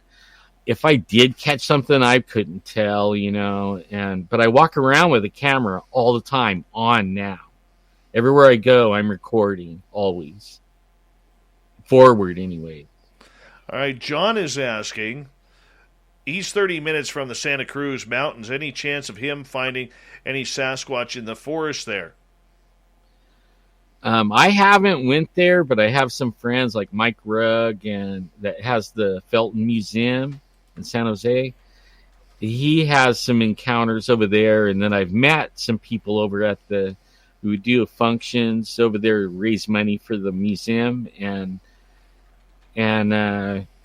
I've met people that had encounters there, so they're there, like around in the apple orchards and stuff like that. That's awesome, man. I'm going to get you to hold on right there because we are going to go to break here at the bottom of the hour. Alan, you are quite the storyteller, and I am enjoying every moment of this interview with you so far on Spaced Out Radio, talking Sasquatch all night long. We're going to continue with Alan's Sasquatch stories. What are they? Where are they? Who are they? Let's find out more with Alan Thomas, YouTuber, researcher. 30 years he's been on the hunt for Sasquatch. We'll be back right after this on Spaced Out Radio.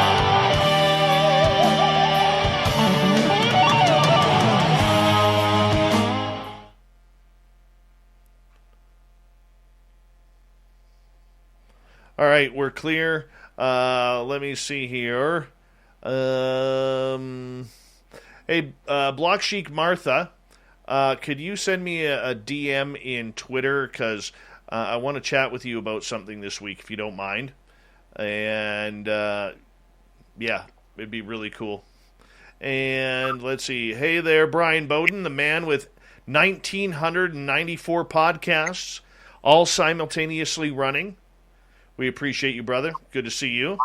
Kaiju Ninja, how are you?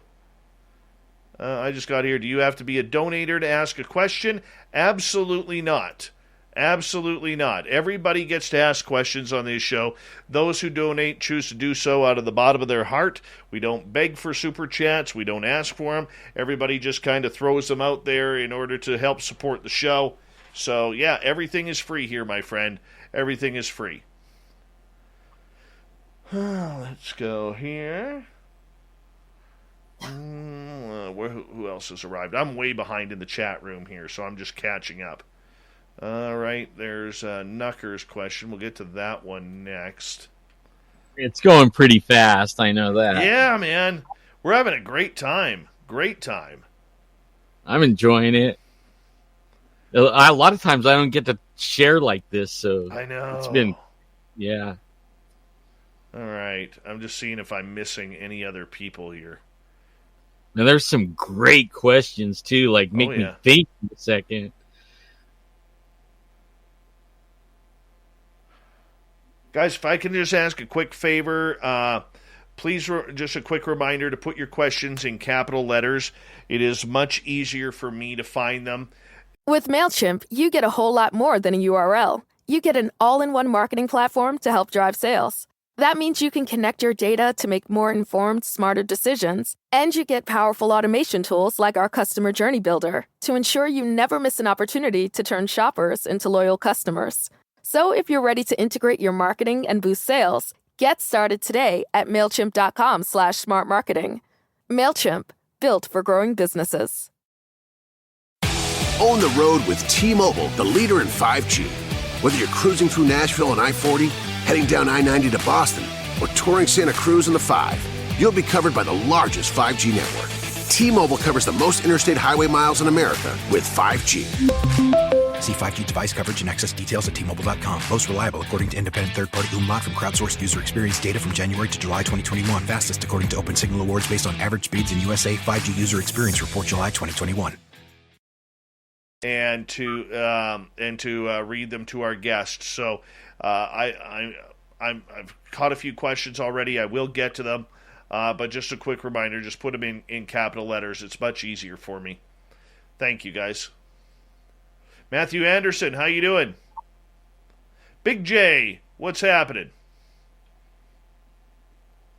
Ooh, that's a good question you got up right now. Oh yeah, don't answer it yet though. Oh, I won't. But that's a good one. My light went out. Oh, well. You guys still see me? Oh, yeah. I hope. Yeah. Magnus, how are you? Thanks for coming on in. Yeah, you're fine. I didn't even notice your light went out. It was slowly dying, man. It went, like, really little. Slowly. Excuse me. The gorgeous and talented Rafaela. How are you? Where are we here?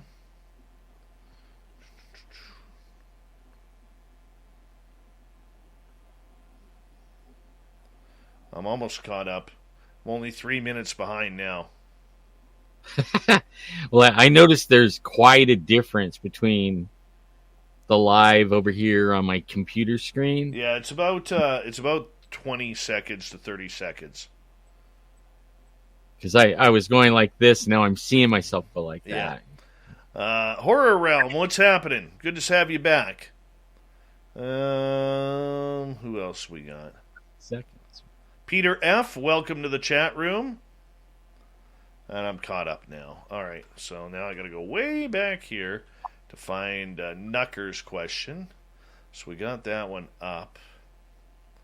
And where's the next one coming from?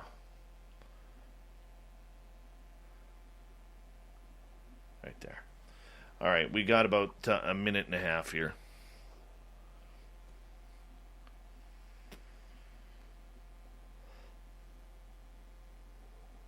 EQA, how are you? Nate Foot. I can't wait to go, man. I'm itching to go right now. I want to go up there with you guys. Are you kidding me? Like, I think I could find some over there. I really do. Come on up, man. Like I'll be Google Earthing the place a little bit, and then we'll go looking around. Oh yeah.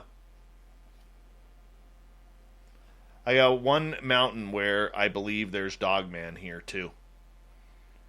Oh boy, we have those here too. And when my buddy that gets abducted, he actually seen one, and I didn't go with him. Right. My leg hurt, and I was like, I'll stay back. All of a sudden, I hear this dude screaming, and he's running. He has a bad knee, and he's running, I'm like, what the heck, dude? Hold on, brother. We're coming back in like 20 seconds here. Big thank you to Smithy, to Dave, Patrick, Swamp Dweller, and G West for the amazing super chats. It's a great way to support what we do on a nightly basis. Thank you to all the veterans who are tuning on in. We love you. You always have a safe room with us. And here we go, everyone.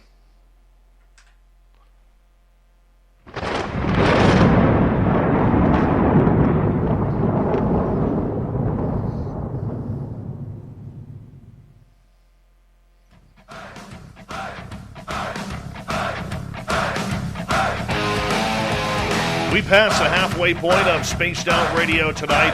Show's flying on by. It's what happens when you have a great topic like Sasquatch tonight. I want to remind you that if you missed portions of this show or others, check out our free archives by going to youtube.com/Spaced Out Radio. Do me the favor, hit that subscribe button. Our website is spacedoutradio.com, where we have a plethora of features for you, including rocking out to Bumblefoot and reading up on Captain Shirk's SOR Newswire.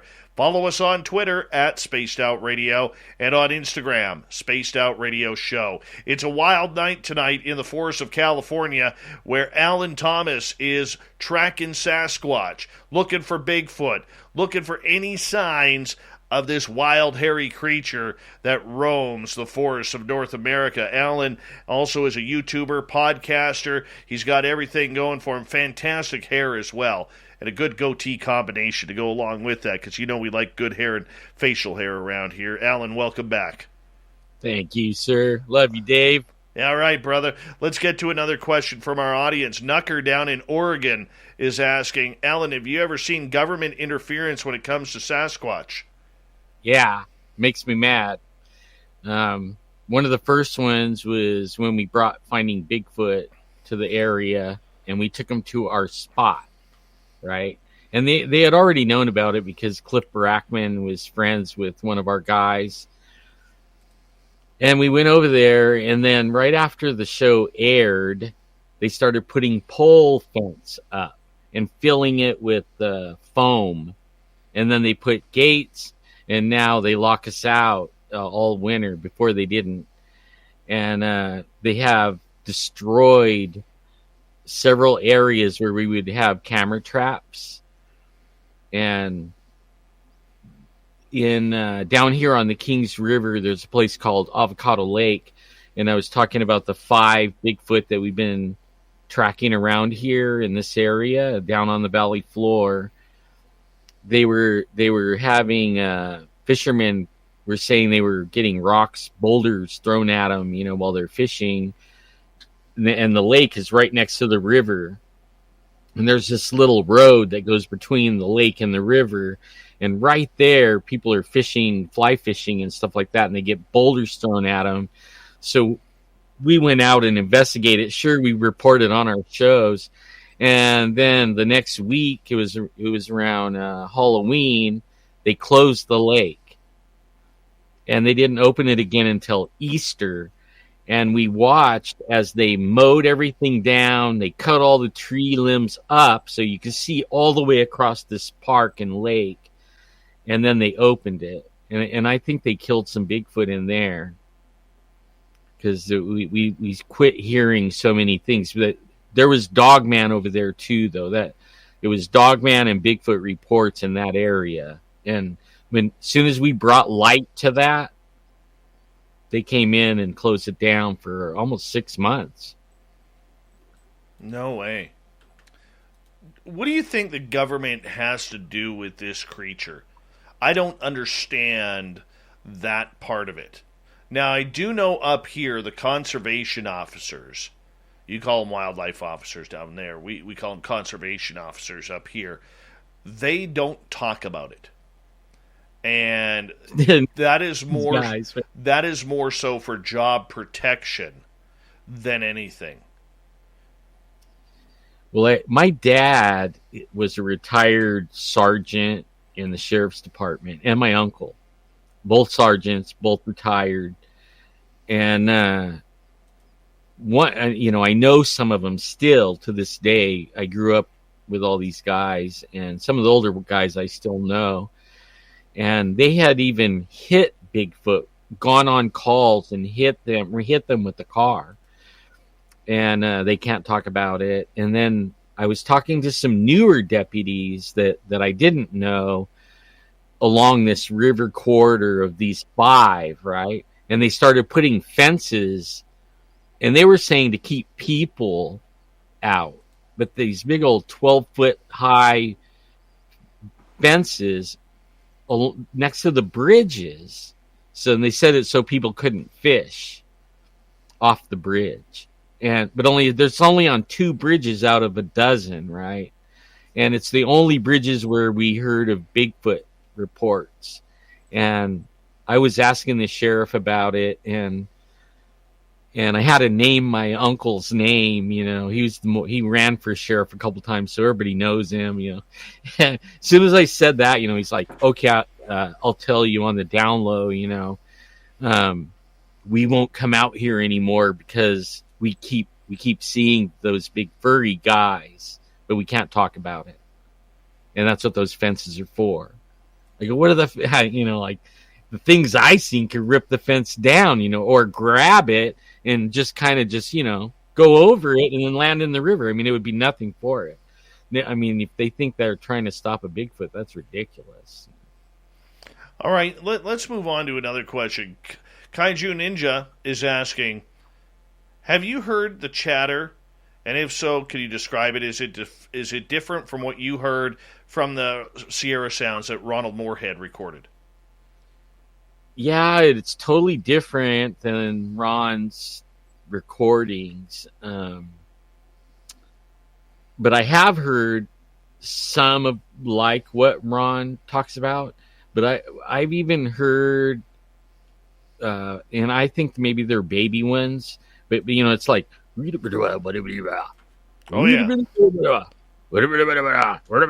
and then all of a sudden, like a Furby. Right? A little Furby. I've heard that too. Yeah, my buddy Merle and he was with us when him and I got the chatter in the middle of the forest. And it didn't clue in for us for about 8 months because we were actually on a paranormal investigation at a crash site up here where back in 1965, 52 people died in a plane crash. Oh. And we were doing a paranormal investigation up there when we actually heard the chatter. So we thought paranormal right off the bat. We weren't thinking the samurai sounds or the Sierra type sounds. And it wasn't until 8 months later when I had replayed the Sierra sounds by Ronald Moorhead that all of a sudden I was like, holy cow. Holy cow. And I remember calling up Merle and I'm like, you got to listen to this. And I'm like, dude, this is exactly what we heard. And he's like, yeah, dude, it was incredible. Incredible. That was the time in 2018 when we got chased out of that crash site by 2 of the creatures. Oh, man. Did you get to see them? No, we never saw them. And it's funny, my buddy Mark, like that area, you have to go in armed. There's grizzly bears. There's giant 1,500-pound moose. There's a lot of cats in that area. Black bears, like a lot of things that could kill you. And so when we got chased out, there was one approaching Merle, came within about 20 feet of Merle behind the bushes and the shrubs making noise. And we thought it was a bear because remember, we're thinking paranormal. And then at the same time, Mark, who's an outdoor specialist, he's been a hunting guide, he's been a tracker, he's been in the forest for 30 plus years with animals. I mean, watching the guy track animals is phenomenal. And there was one coming at him from a different direction where all Mark says is, I don't know what it was. He goes, but I know it was making noise up high, and I know it was on 2 feet, not 4. So that makes you run. Yeah, man. Merle. Good old Merle. But for you, I mean, you have this, if I get this right, this healthy respect for the creature. You don't trust it.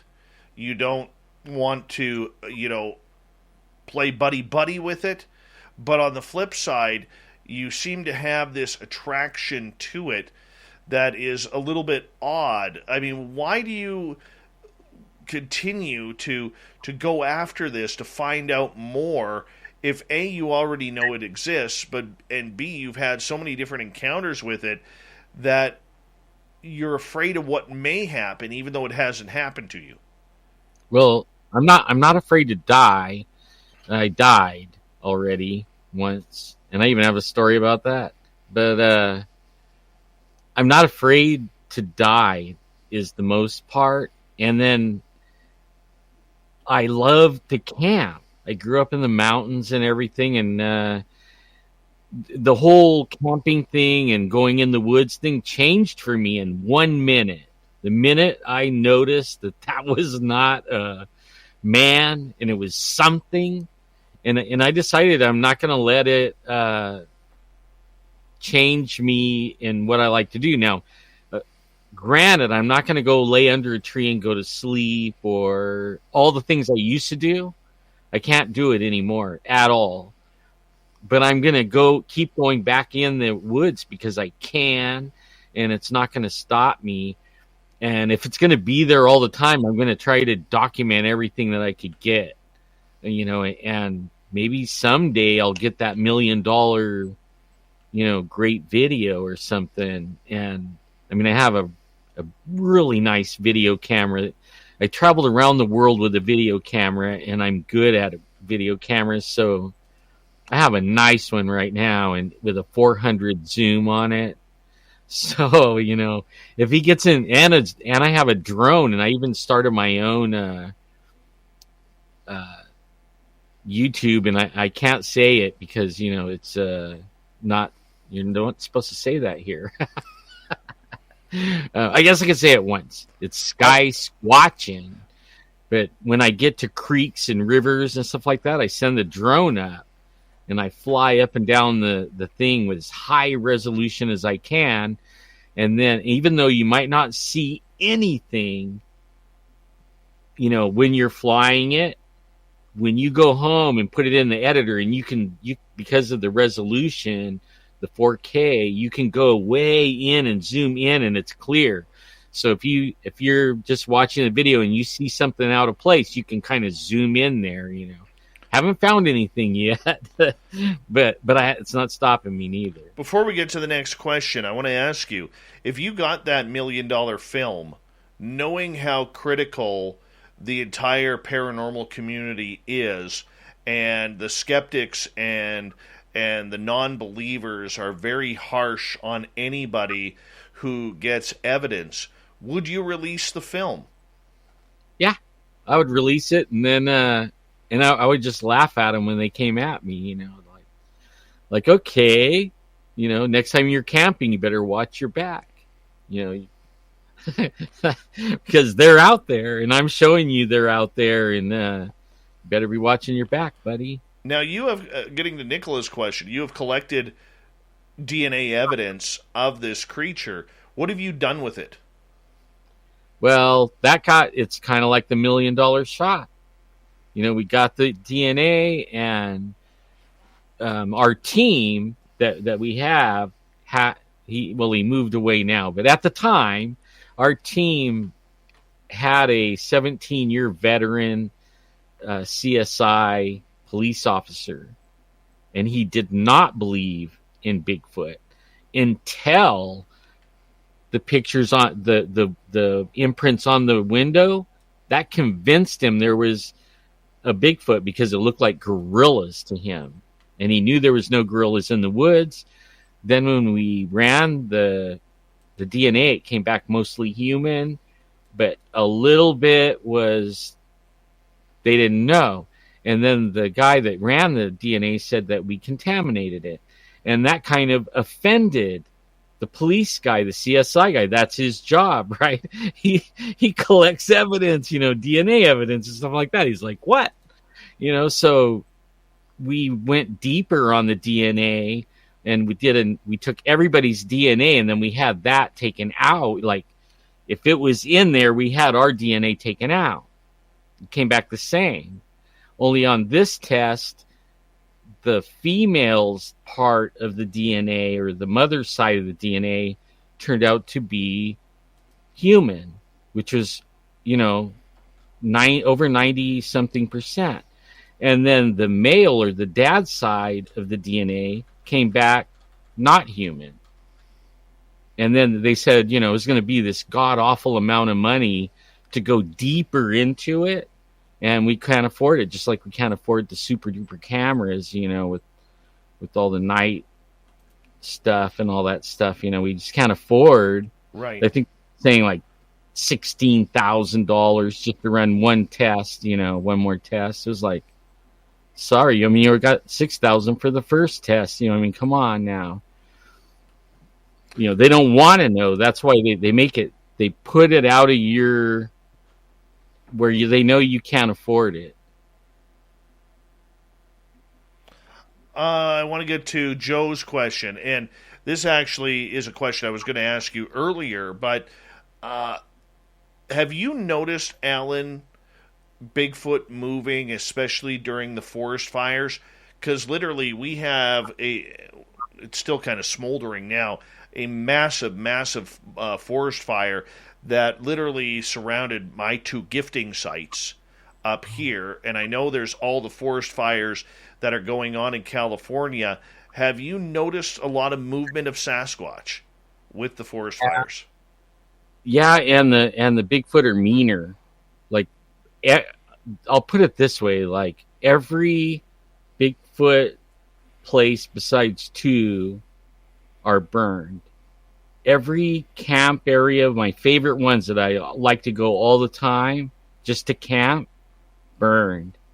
365,000 acres burned. I mean, in my lifetime, I'm 60 plus, and I'm not going to see it grow back. It's gone for me. I know it will, because you can't kill nature. It'll come back, But yeah, the Bigfoot are moving into the areas that are still forested, like some of the power companies that really manage their forest right. And there's some really nice forests left. The fire burned all around it and didn't even go in those areas. Now the power company employees are starting to come to me, and say, hey, they want to know what's going on. Where do they move to?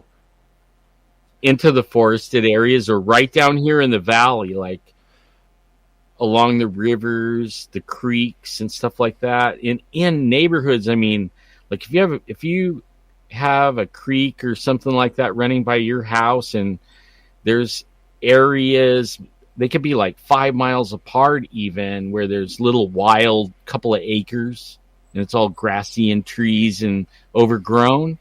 They'll be hanging out there all day, and then in the night they'll move out, and they'll go running around picking off cats and goats. We got this one guy that lives a couple miles from the river, and we went over he called us, he was losing goats. With MailChimp, you get a whole lot more than a URL. You get an all-in-one marketing platform to help drive sales. That means you can connect your data to make more informed, smarter decisions, and you get powerful automation tools like our Customer Journey Builder to ensure you never miss an opportunity to turn shoppers into loyal customers. So if you're ready to integrate your marketing and boost sales, get started today at MailChimp.com/smartmarketing. MailChimp, built for growing businesses. Own the road with T-Mobile, the leader in 5G. Whether you're cruising through Nashville on I-40, heading down I-90 to Boston, or touring Santa Cruz in the 5, you'll be covered by the largest 5G network. T-Mobile covers the most interstate highway miles in America with 5G. See 5G device coverage and access details at T-Mobile.com. Most reliable according to independent third-party Umlaut from crowdsourced user experience data from January to July 2021. Fastest according to OpenSignal Awards based on average speeds in USA. 5G user experience report July 2021. I don't know if it was the Dogman or the Bigfoot, but the goats are ripped in half, and it was like something through the one half this way and one half that way, no blood, and he lost like 30 goats. Wow. in over like 3 or 4 weeks, and we were trying to catch. We used game cams, all kinds of different things to try to catch it. Never could catch this, whatever it was, getting his goats. Kaiju is asking, what do you think of tree falls or tree pushes?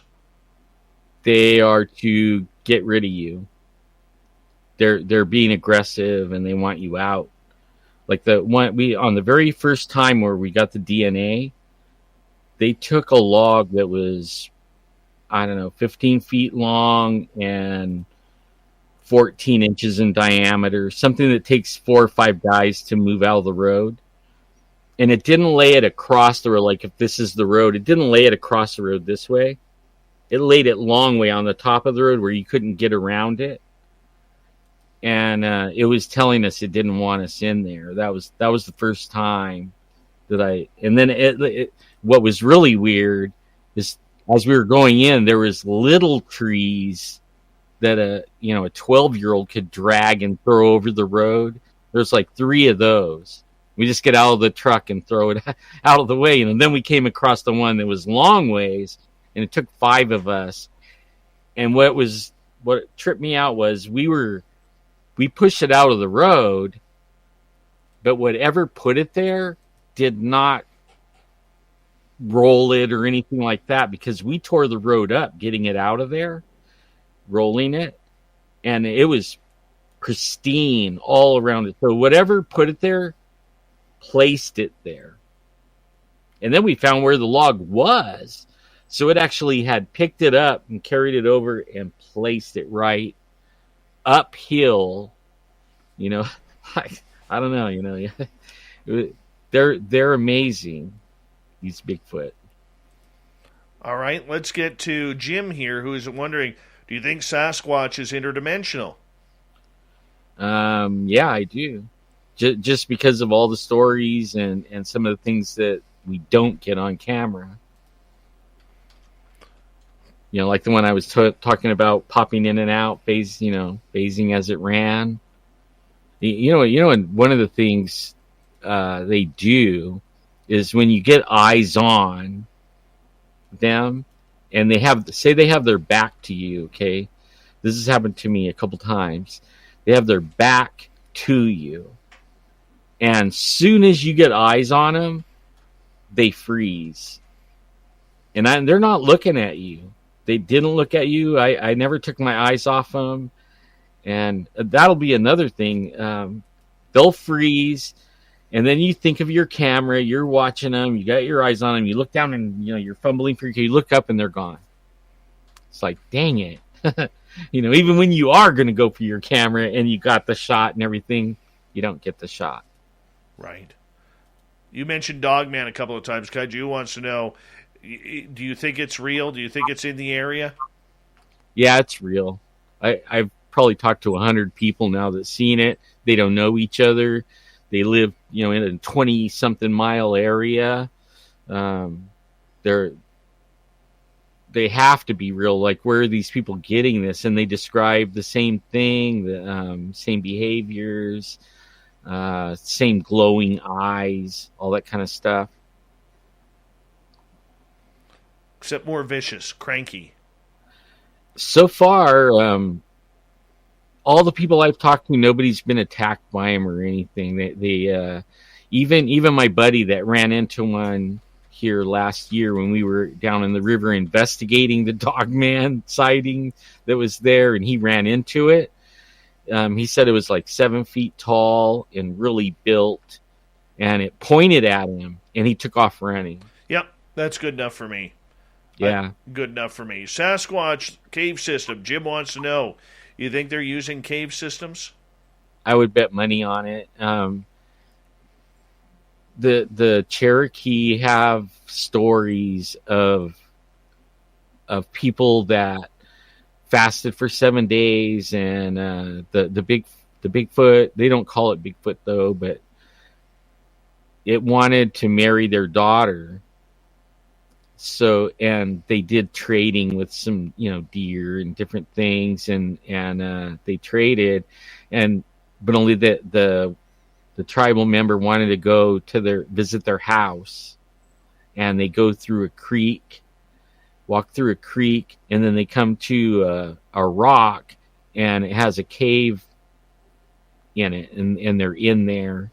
But when they look in there, they can't see him. They can hear him talking, but they can't see him. Right. And they usually never see him, right? They talk to him, but they don't ever see the hairy man. There's actually a story that's online. I think it's called Kalu or something like that. Right. Look it up, and it's a good story. And Alan, I'm going to get you to hold on right there because we are going to go to break here at the top of the hour. We only have 30 minutes left with Alan Thomas talking Sasquatch. Then Stetson John will be here for the Unbiased UFO Report, the Newswire, and the Thought of the Day. Stay tuned.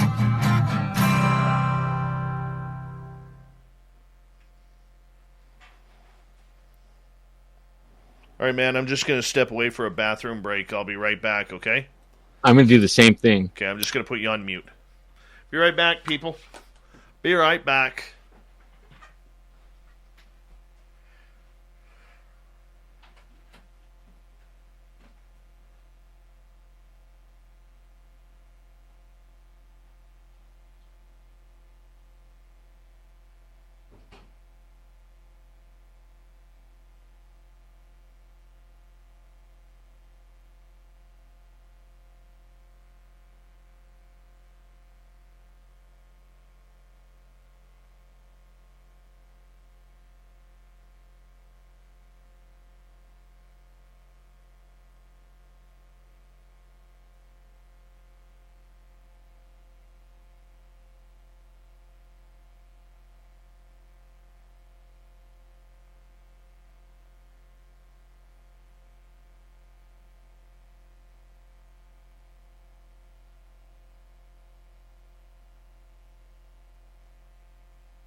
All right, dude, we're back here. Come on, let's add you to the stream. There we go.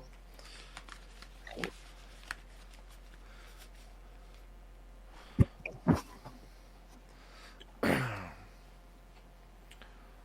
has been a great show. Hey, just hold on when we get to the break at the bottom of the hour, and I'll say a proper good night to you, okay?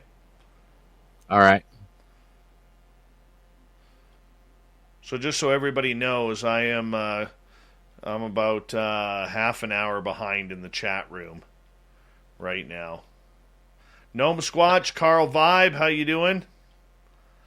That's because I talk too much. Oh, no, that's all right. Don't worry about that. Northern Illinois Sasquatch researchers, how you doing? Mm-hmm. And Matthew Anderson, thanks for coming on in.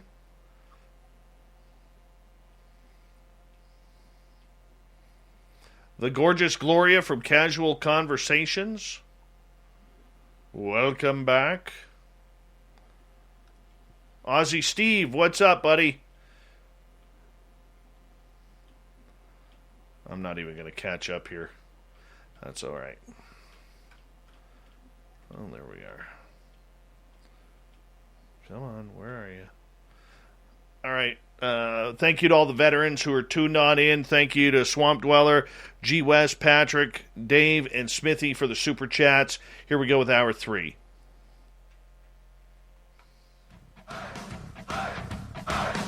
Would you like to connect with us? Head to spacedoutradio.com for all your latest show info. Now, back to Dave Scott and SOR. Third and final hour of Spaced Out Radio is now underway. My name is Dave Scott. Appreciate each and every one of you tuning us on in. We really do appreciate earning your listening ears, especially if you're listening in on our terrestrial affiliates around North America and digitally on TalkStream Live, Revolution Radio, and KPNL. All of our archives are free by going to youtube.com/Spaced Out Radio. Just do old Davey the favor, hit that subscribe button. The Desert Clam has set the password for tonight in the SOR Space Travelers Club. What do you got for us, Clan? Ombrophobia. Ombrophobia is your password. Use it wisely, Space Travelers, as the Clam sets the password each and every night right here on Spaced Out Radio. Our website is spacedoutradio.com, where we have a plethora of features for you, including rocking out to Bumblefoot and reading up on Captain Shirk's SOR Newswire. Follow us on Twitter at Spaced Out Radio and on Instagram, Spaced Out Radio Show. For the final time tonight, we introduce our guest, Alan Thomas. He is a researcher and a podcaster, YouTuber out of the beautiful state of California. Been chasing Sasquatch for the last 30 years. And he's based out of Fresno, California. And, man, the stories this man has, if you're just tuning in, you're going to have to listen to the replay on our YouTube channel. And we appreciate it. Alan, thank you so much. We got some great audience questions here for you. And we're going to continue with Evan here. Did humans, do you think, kill off most of the Sasquatch? Not a chance. I think that we would be, what do you call it? I don't know. I can't remember the word for it. But if we think we're all that in a bag of chips, that we could go hunt these things down, we're sadly mistaken. Because they are the apex predator of the woods. If I was a grizzly bear, I would run from them. So I mean, I've heard stories of them running along and grabbing a bison under their arm and carrying it off like a football. So, I mean, like, no way. I know they can sneak up within feet of me and have. And I didn't even know they were there until the next morning when I saw the tracks where they crawled on their belly to get up right at us, right at our campfire. And No, I hear you, man. I got a moth in my studio right now. That drives me nuts. I hate moths. Oh, I think I got it. I may have got it. All right, Andy wants to know. Andy wants to know, what is the most urban area you have found Sasquatch in? Right in the city.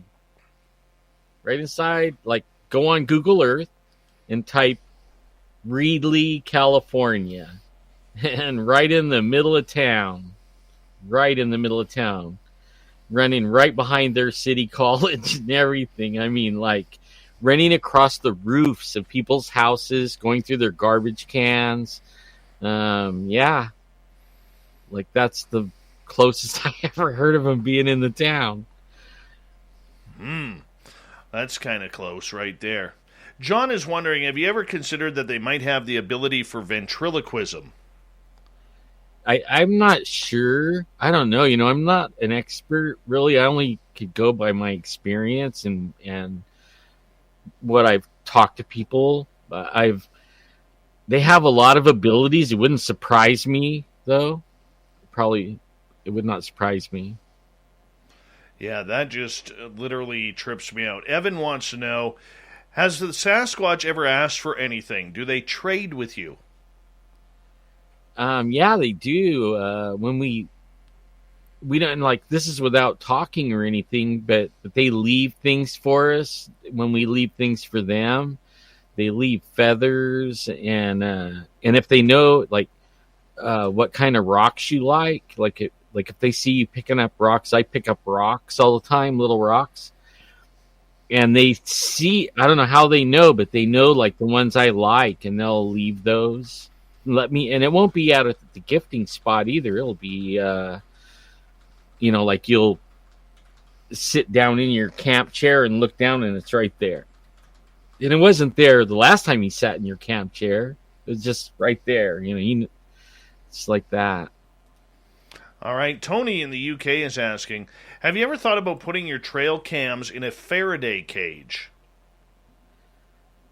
No, we haven't done that, but we haven't thought about that, really. We've thought about putting them in logs, and then putting them in logs, like hollowing out a tree stump or something like that, or in a tree, like hollow the tree out, like cut a section out of bark, and then you put it back in with just a hole, and then running a solar panel way up in the tree with a battery and a cell phone repeater and everything up there so that we can watch it at home.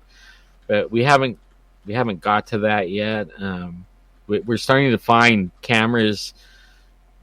It seems like they can sense them or know they're there. It doesn't matter what we do, they can avoid it. So we're almost down to just using microphones, and I even think they even know that. Like, we had some microphones out, and we were in a tent, and we left the little door unzipped so we could put the wires for the mic cords out.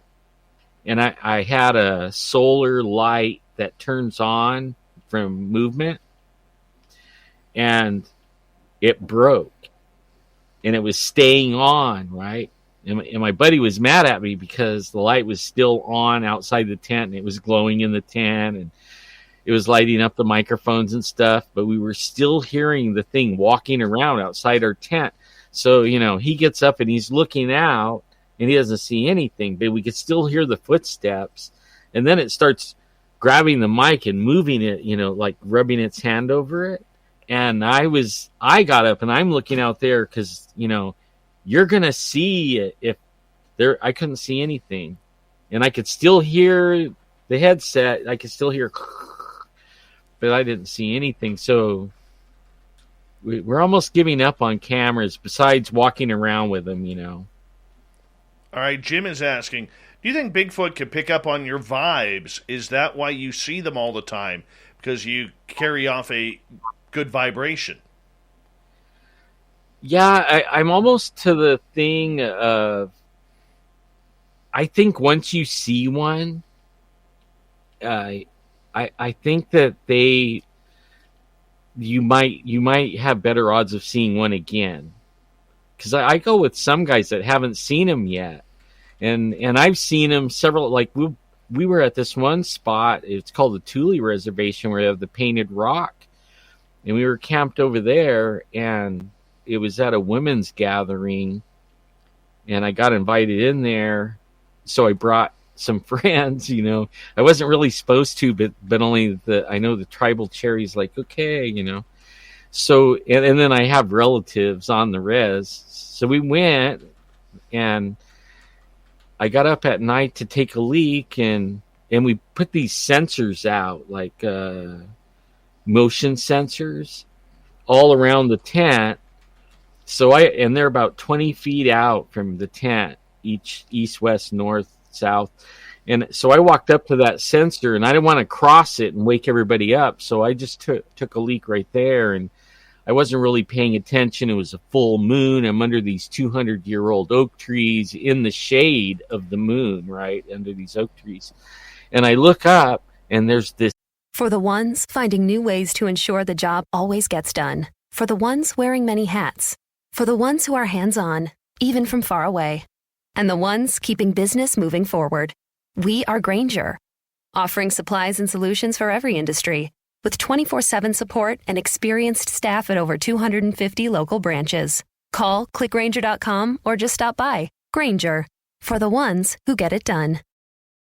Anyone can be ready for back to school, but with Staples Connect, you can be more than ready. Like, I got everything from my classroom and saved a ton ready. We've got more backpacks, more pens, and more supplies than you ever thought possible. So, double knot your shoes, gas up the minivan, and smear war paint on your face. Staples has everything you need and more for the new school year. Let's do this!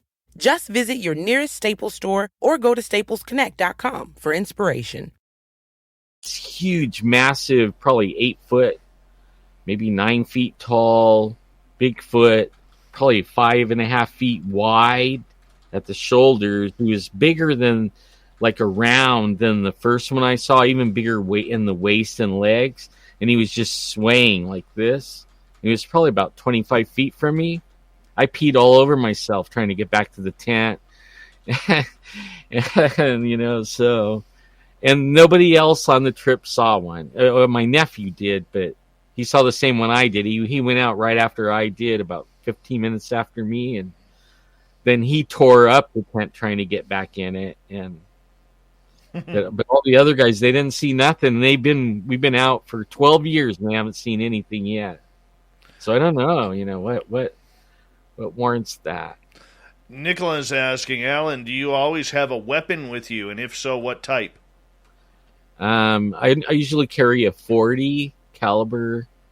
It's a Smith & Wesson 40. And I know it's not big enough, but my thought is if it grabs me and I have the wherewithal, or I can, it doesn't knock me out or something first, or bang me on the ground or on a tree, I'm just going to lay the gun on its head, and like boom, boom, boom. I'm just going to empty it into its head. And I'm sure they already know that, but they're not afraid of me, and they're not afraid of guns. See, up here, I think they are. I really do think they are, because come hunting season around here, nobody sees anything. Very rarely do we get reports during hunting season. Wow, we get them all the time. In fact, I have a really cool, I have it on my phone. I wonder if I can show it. I have a print. Can I grab my phone really quick? It's just right there. Yeah, sure. Go right ahead. Don't know what he's going to show us, but this is going to be really cool. I'm looking forward to this. Good. Okay, this was taken during the deer season. And the Bigfoot was up in a tree. They tracked it to the tree. And if I can remember which one it's in here, I think it's in this one. They tracked it up to a tree. Let's see if it'll focus. And the deer, the Bigfoot, they were shooting at it in the tree, and it ran away, jumping tree to tree. It got away. No way. And they called us up, and we ran up there, and this is the pictures we get. It's a large footprint. That's got to be about a 17-inch print. Yeah, it's pretty big. That's pretty amazing. Tony in the UK wants to know, do you think that Sasquatch has invisibility capabilities? Yeah, we talked about that earlier. They can disappear. I've taken many stories where the people watch them just disappear. Like they say they can still see them, kind of like the predator is what they say. I haven't seen it yet though, so. Is that something that you want to see?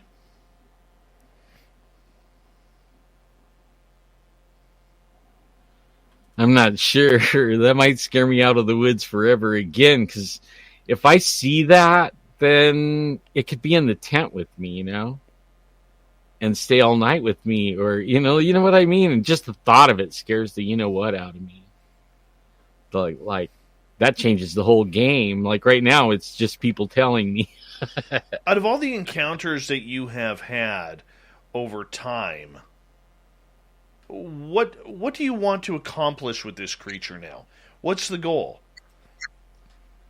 Just to keep on experiencing life and this enigmatic thing that is there but seems to be so elusive. I can't get really good. I mean, it's almost like a challenge now to me, it's not about really proving it or anything. It's all about cat and mouse kind of thing. And as long as it doesn't hurt me, and I don't, like when I start getting the feeling that it's going to get me, like impending, you're going to die, I leave. So, or if the trees start being pushed over or branches start being thrown and stuff like that, it's time to go. And I leave. I respect that. But it's not stopping me from coming back, and I'll be back and back and back. And that's my camping and hunting now. Like I used to go hunting all the time, 2 weeks, 3 weeks a year, and camping every weekend. Now this is what I do. It's kind of weird, I guess. For you though, but do you want that? You've had that close encounter, you've had that ability to interact with this creature. Is it about proving its existence right now, or are what you're doing for your own research all about you now and just to see how far you can take it? I think it's all about me, pretty much. It's not about.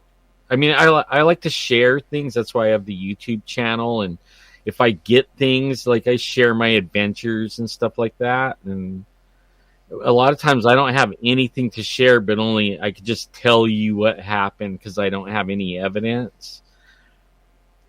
But it's fun, and I get people that go with me, and then they get to experience it. We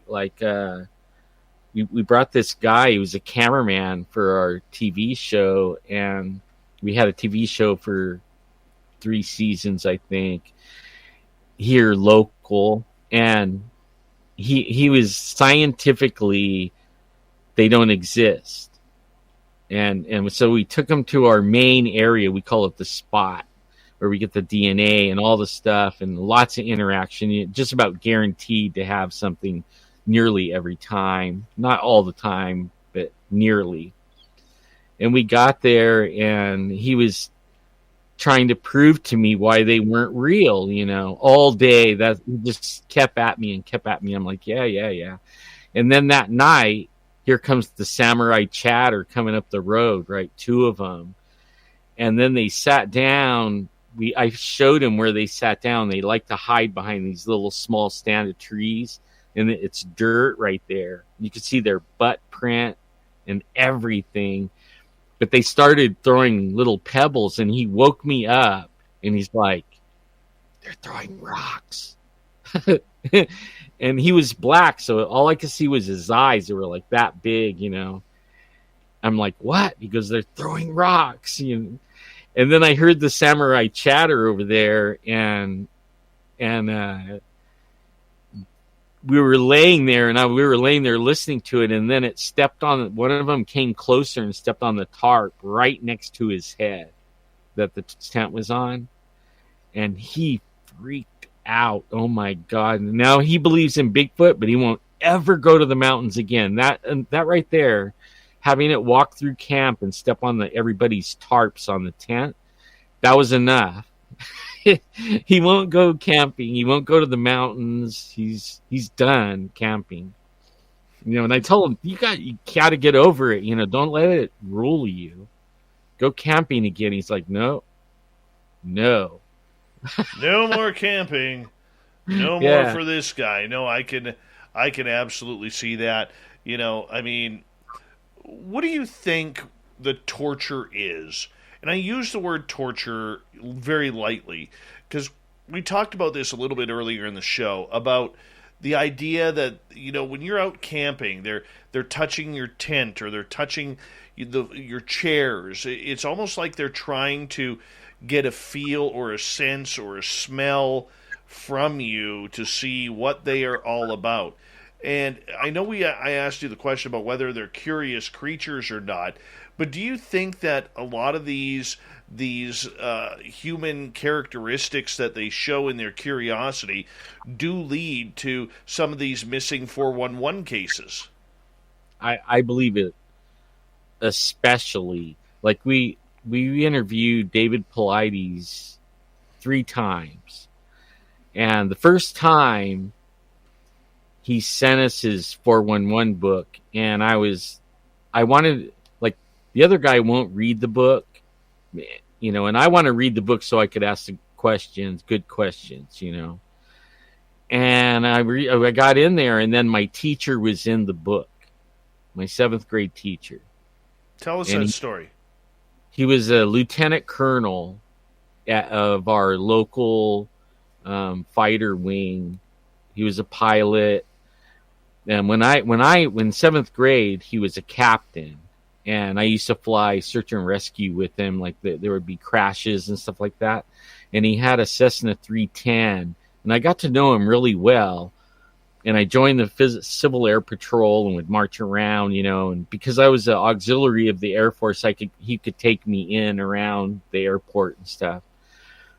And I didn't know that he had disappeared. And he disappeared 7 miles from where I saw Bigfoot. And in a 12 or 14 mile area of several disappearances, and they're still disappearing from there. Also where the mean Bigfoot that's just being encountered.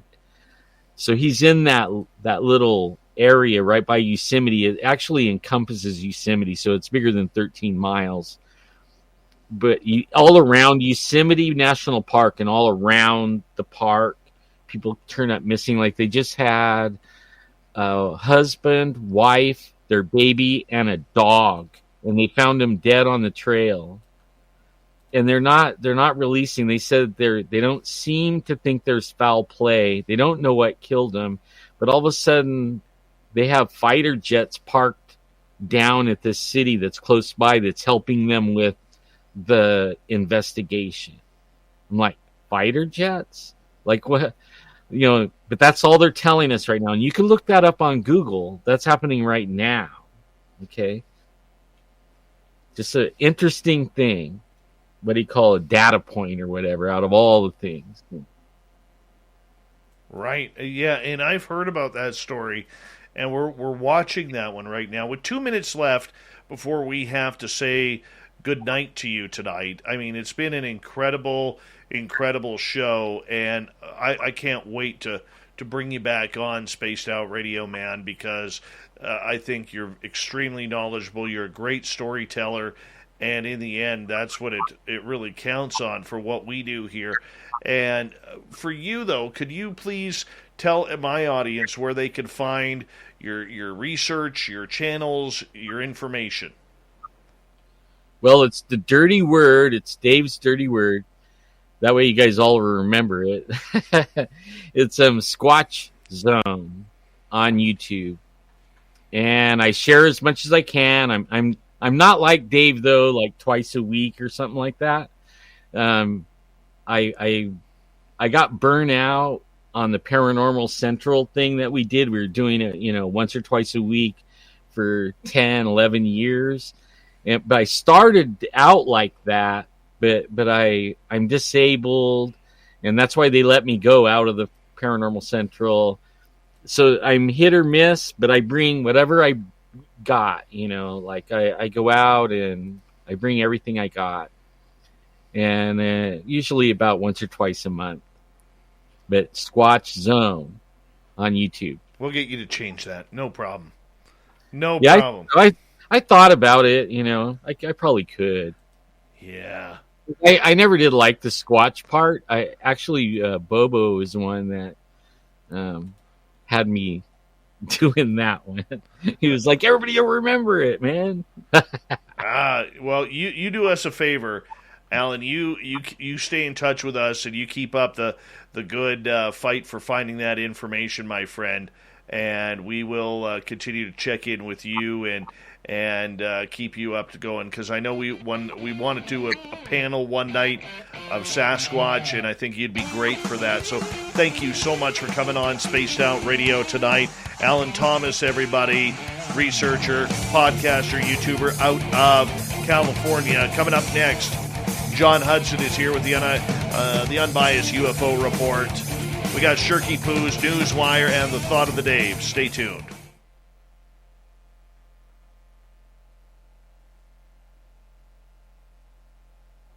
Great job, Alan. Great job. We'll give you a few claps for that. Thank you, sir. You're great too, man. Oh, you're a good host. Ah, man, you made it easy. You made it easy. I just play the part, man. I just play the part, But thank you for that. I appreciate that, and really appreciate you coming on the show, man.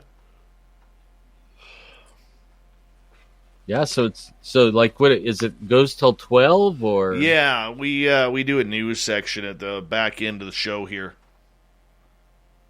Oh, okay. We keep going, man. We keep going. You're like what do they call it? The ever-rich bunny or something? Never ends, man. It never ends. But thank you so much, my friend. And stay in touch, because we definitely want to get you back on. That's for sure. I will, and it was fun. Maybe we could talk about aliens next time. I know a lot about that. Anytime you want to talk some aliens, I'm good for alien talk. I even have done a lot of ghost stuff, a lot, and you might even enjoy that. Like I have a whole different take on it than everyone else. Well, why don't we? Well, if you want to talk ghosts and aliens, why don't we bring you back in October? What's your October schedule like? Yeah, it's open. You want to do Monday the 4th? Sure. Right I'll on. put it on my calendar. Put it on your calendar, and I'll put it on mine. Okay.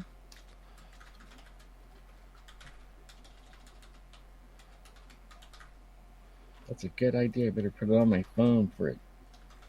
Everything I got is dying.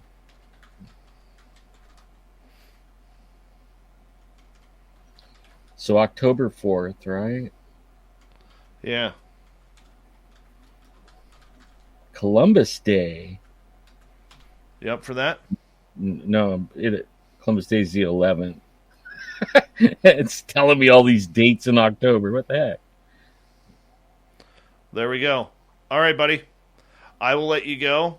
And I got to run and get my news guy in here. But appreciate you, man. All right. Well, it was a great time. Great audience. I don't know if they can hear me, but they can. Yes, they can. Well, you guys are great, man. Great questions. Love all of you. I'm praying for everybody. We're in a bad world right now, so I'm praying for all of you, even you, Dave. Thanks, my friend. Love all of you. Yeah, no problem. No problem. All right, brother. You take care. All right. Bye-bye. Alan Thomas, everybody. How cool was that? How cool was that? There he is. The Stetson Wonder. All right. Hello, gorgeous, sweet, morbid bear. How are you? And who else showed up late here? Terrible Times. What's going on? The gorgeous and talented Aussie Ange. There she is. What the hell are you doing? User Space, how you doing? Welcome to our channel.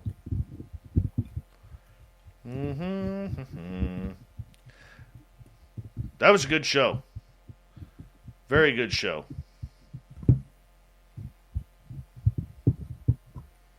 You finally got it there, buddy? John? Can you hear me? Can you hear me? I don't know if he can hear me. Can you hear me? Did he freeze? Hey, gorgeous Larry Schulte. John, can you hear me? Yeah, I can hear you. Okay. There you go.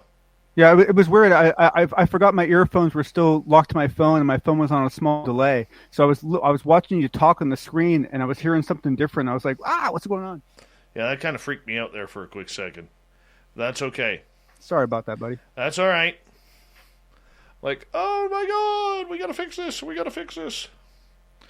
All right. Whoa, whoa, whoa, sweet John of mine. Whoa, oh, oh, oh, sweet John of mine. Big thank you to Ozzy, Steve, G. West, Swamp Dweller, Patrick, Davey, Hurley, and Smithy for the awesome super chats tonight. Really helps what we do on this show on a nightly basis. Thank you to all the veterans who are tuned on in. We absolutely love you. And you always got a safe home here with us and all our regulars. We appreciate you tuning us in. Here we go, guys.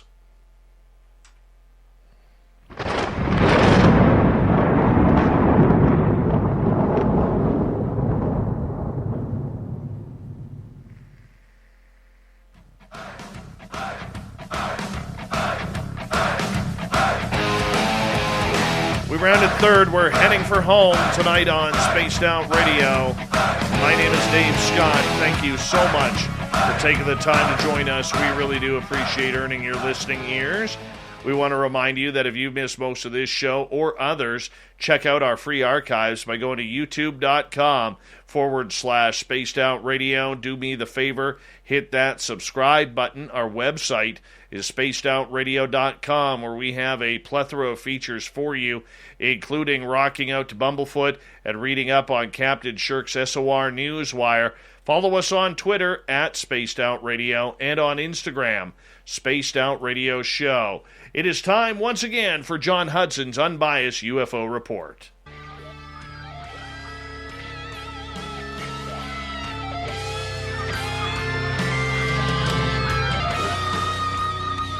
John comes in every couple of nights to bring us the update on what's happening in the UFO world, and we're always glad to have John here with us. And Mr. Stetson John, big news coming out of John Greenwald and the Black Vault. BlackVault.com is where there are literally millions of files regarding FOIA requests from the United States government regarding every topic, including UFOs. And he got one about, I believe, Dr. Stephen Greer.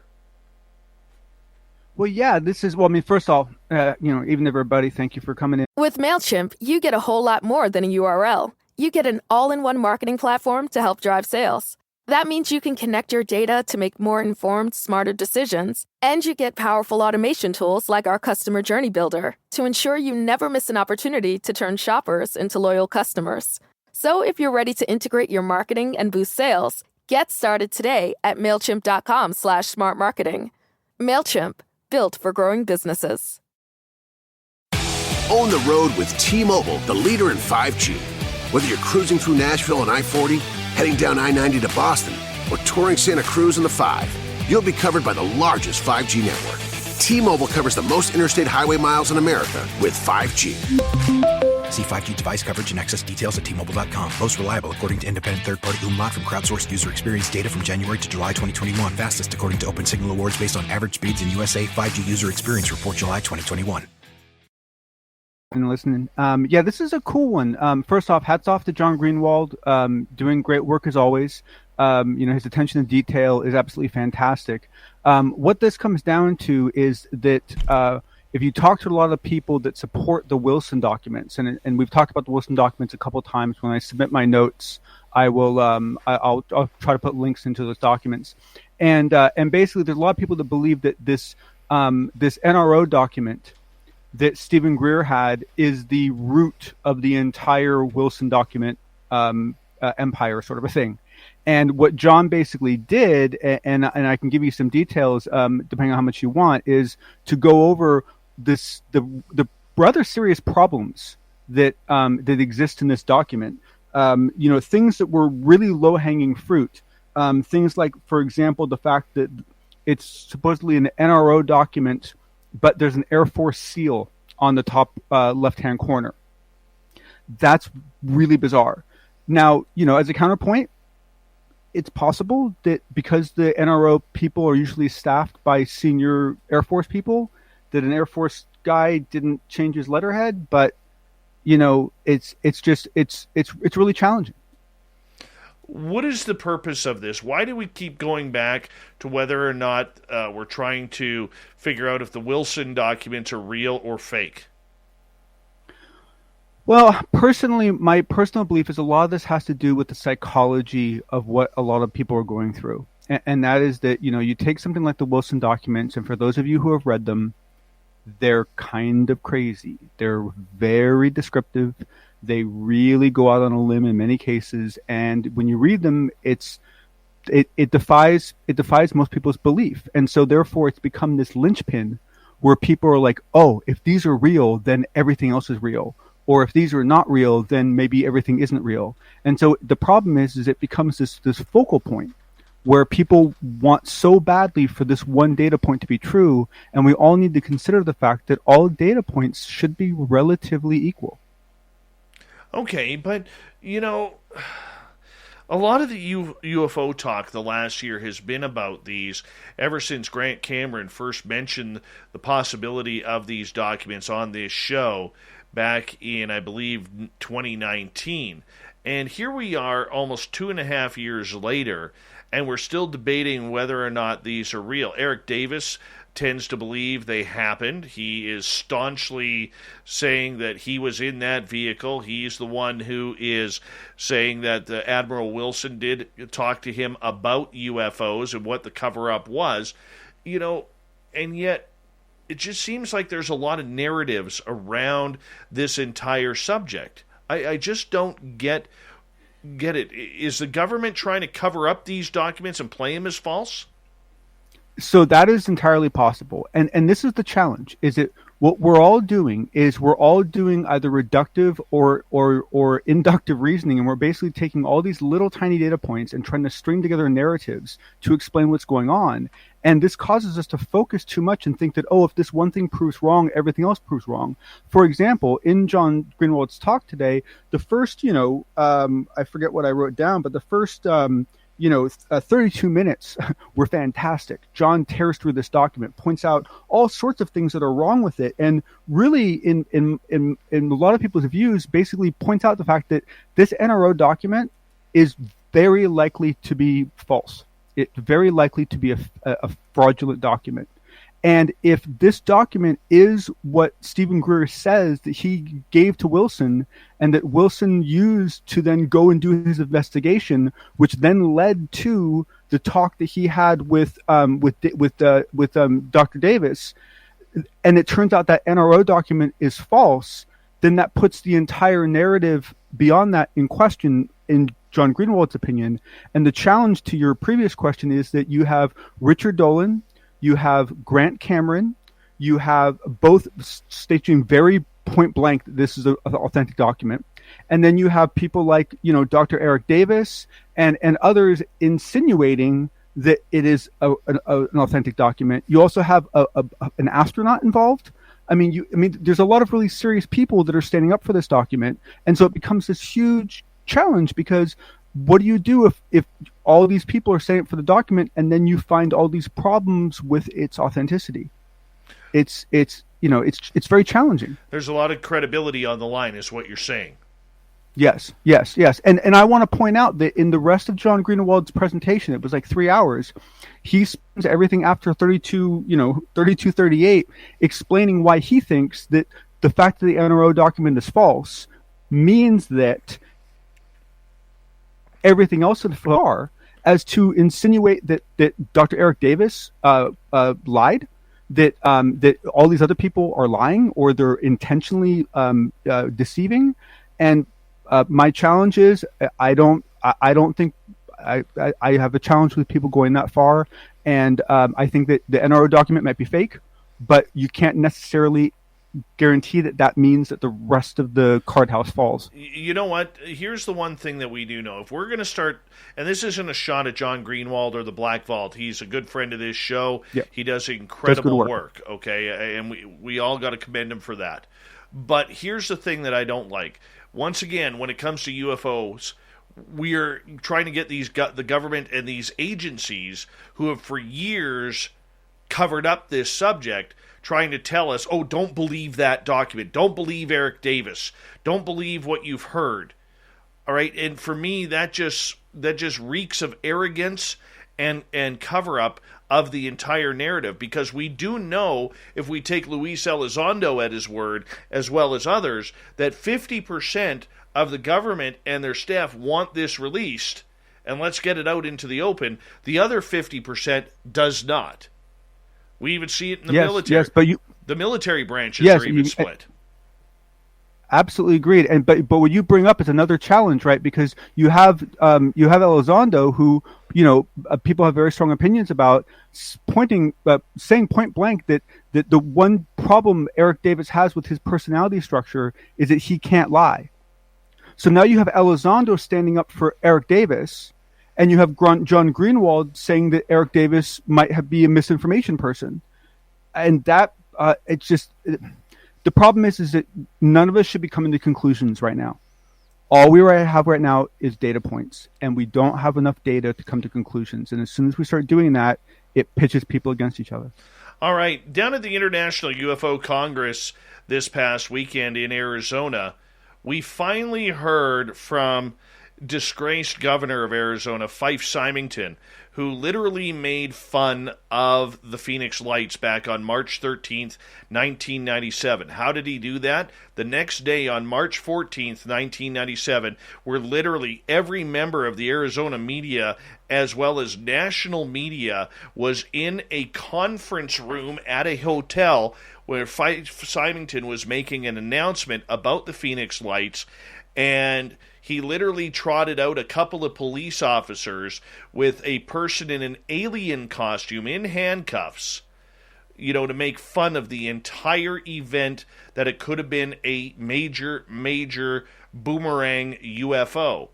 And it wasn't until a few years ago that Symington, feeling guilty, came out and said, I witnessed it too, and I was scared. And now he's speaking at the International UFO Congress. Look, congratulations to Alejandro Rojas and his team for getting Symington to speak. I don't know if they had to pay him for it or not in order to get there, but, Symington is a thorn in a lot of people's sides regarding the way he treated over 65,000 eyewitnesses to this event. Yes, and I completely agree with what you said. But here's where this gets interesting, and I believe this gets very helpful. Almost every single person I know who has gone public about UFO research or UFO experience has had at least one member of their family that has tried to turn them into the butt of jokes. And they make fun of them. They make underhanded comments at the dinner table. And if you think back to high school, right? When people got really nervous about something, when they got really uncomfortable about something, they made fun of it. They made fun of what they don't understand. It's a very natural and unfortunate human reaction to things. And so I think that if we can look at someone like him and say, okay, look, this is someone who had that knee-jerk reaction to make fun. He did it in a very public, very unfortunate way. But he did, not now, but only several years later, come out and say, look, I'm sorry. I was wrong. I should not have done that, right? And then come out and say that he believes it was a real phenomenon. And now, 25 years later, he's now coming to a conference and he's a keynote speaker, right? Basically standing on our side of the aisle saying, I believe this is a real phenomenon and I saw it myself. And so in many ways, he embodies what a lot of our own relatives and our own siblings and our own parents and our own uncles and aunts and our own friends are going to be going through over the next 5 years, of having to come to terms with the fact that they shouldn't have been making fun of people, and that we don't know what's going on, but we know something very serious is going on. Well, the thing that irks me about it, and I would love to get Fife Symington on this show, because I want to ask him point blank. Maybe he mentioned this in his conference or not. I'm not sure. But I think, in my opinion, he was called by the military to say, shut up. Shut up about this. We'll make up a story about what happened. We'll call it flares from an A-10 Thunderbolt or whatever, an F-15 Eagle. We'll make fun of it. Okay, you know nothing. I think his hands were tied in that. He had no choice. I would love to see him publicly state whether or not the government or some government agency, whether it's the CIA, the NRO, or whomever, or the United States military, asked him to shut up about this. I really would love to see that. So I would too. But here's the thing. The last time we got real good reports that was going on was Roswell. Okay? We've heard very little of those kind of things since then, but we've heard a lot of it in other countries. And what that says to me is that the people in the United States that get threatened believe the threats. And they're scared to talk. And so I think it's something that needs to be exposed, but I got to admit, I understand why they don't speak if they really believe the threat. One of our stations is just outside of Phoenix in Apache Junction, Arizona. And I would be very curious to hear what they think about Fife Symington now coming over, because that craft went over Tucson, went over Mesa. There was apparently 2 craft that were seen. Apache Junction is right there. I would love to hear from our audience. So many people saw it. Yeah, I would love to hear from our audience on Twitter at Spaced Out Radio, or email us. You can get our emails off our website, or message us on Facebook or Instagram and let us know, because this man literally turned his back on his citizens. He really did turn his back on his citizens who were scared, who needed a leader, and the leader wasn't there. And to me, that's jarring. Add to the fact that now that his political career is over,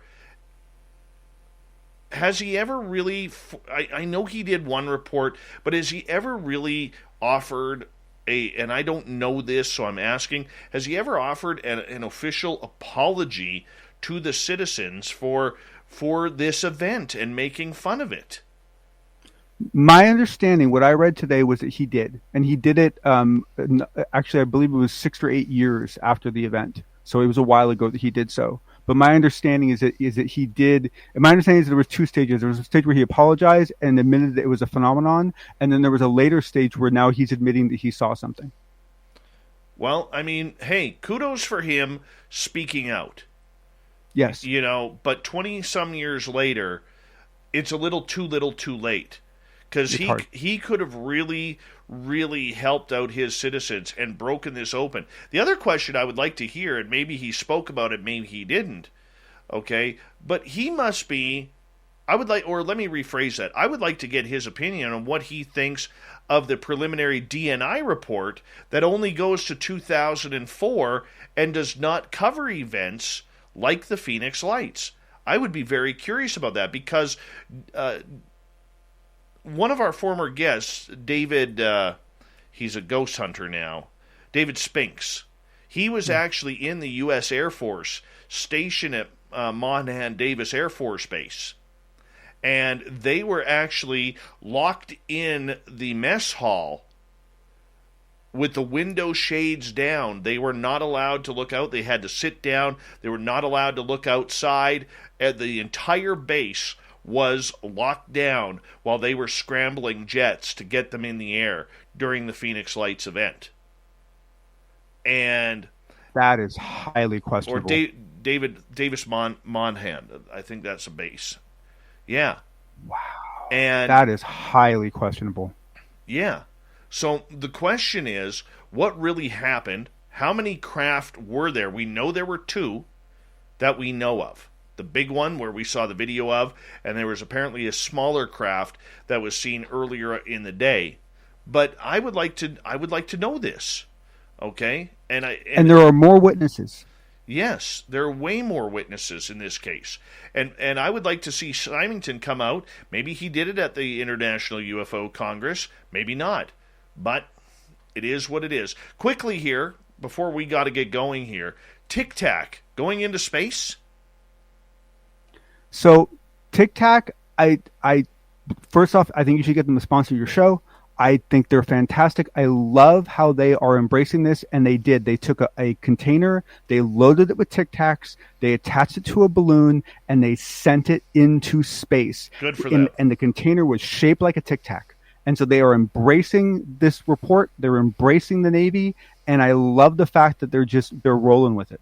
I applaud them. You know what? I want to see more of that. We need to reach out to Tic Tac. John, you're our guy to do that. Agree. You're our guy to do that. Let's reach out to there them. we go. There we go. See if we could get some on it. John, we'll talk to you in a couple of nights. Thank you so much for the unbiased UFO report. Let's get to Captain Shirk's news right now.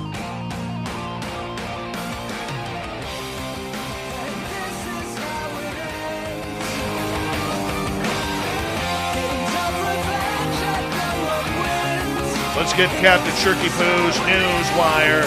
Happens every night on this show. Chinese media reported a bizarre case of a woman who claims she hasn't slept in about 4 decades, but has never felt tired or sleepy either. Most people can't go 24 hours without a little shut-eye, but Li Jianying, a woman from Henan, claims to have gone 40 years without sleeping, a feat confirmed by her husband and their neighbors, some of whom have actually put her to the test only to fall asleep themselves. Li last remembered getting some sleep when she was about 5 or 6 years old. Now in her mid-40s, sleep is nothing but a distant memory. Moving on. Apparently, there's going to be a new city in the desert. The cleanliness of Tokyo, the diversity of New York, and the social services of Stockholm. Billionaire Mark Lohr has outlined his vision for a 5 million person new city in America and appointed a world-famous architect to design it.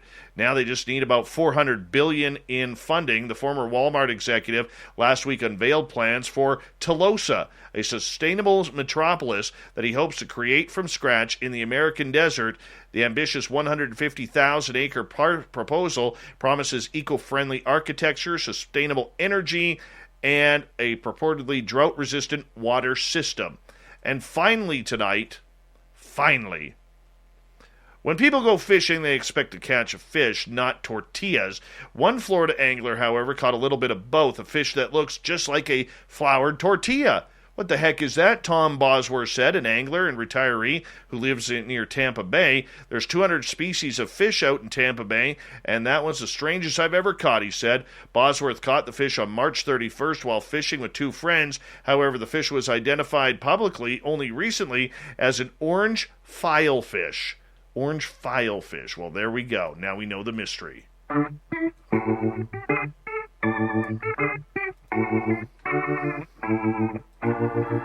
Thought of the day goes as follows. Where are all the Sasquatch bodies? That's what we asked to you guys tonight.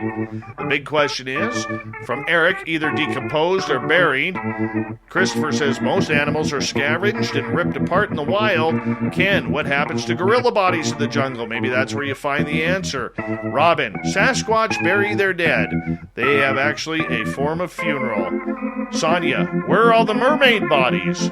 Andrew believes they go to Narnia. Thomas, in the caves on Vancouver Island, the old people said entrances were buried. Chris, hidden in the Sasquatch freezer. Gary, the aliens came and got him. Lori, feeding tree plants and critters. Let's not forget bugs and microbes. Danny, they take care of their own. John, they are interdimensional and may be made solid by consciousness. When they die, they cease to exist on this plane. Darren, they don't die. Bob, they leave no one behind. Final word goes to Allie. Having a kokanee up in the mountains. Thank you for everybody participating in the Thought of the Day. We'll do it all again tomorrow. Thank you to Captain Shirk for the SOR News Wire, John Hudson for the UFO Report, and Alan Thomas coming in to talk Sasquatch all night long. We got Mr. Ron Bumblefoot Thal rocking in the background with Little Brother is Watching. Bumblefoot is the official music of Spaced Out Radio, rocking us in and out of every single show. Get your horns up for the guitar god himself. Special thanks to everybody listening in at home, at work, in your cars, wherever you may be. Thank you to everyone in our YouTube chat rooms. YouTube, Twitch, LGAB, Revolution Radio, Facebook, Spreaker, the Space Travelers Club, and on Twitter at hashtag Spaced Out Radio.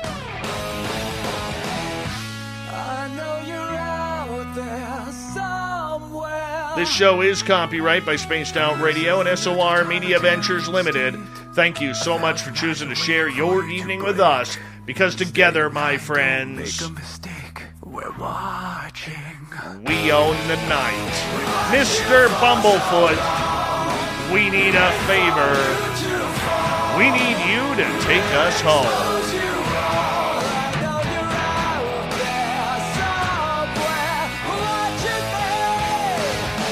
Yes, the Woo train has docked for the night, but soon, my friends, we shall ride again. Your seats are always available. Your tickets never expire. And if you want to bring a friend, we've got room for them too. Good night.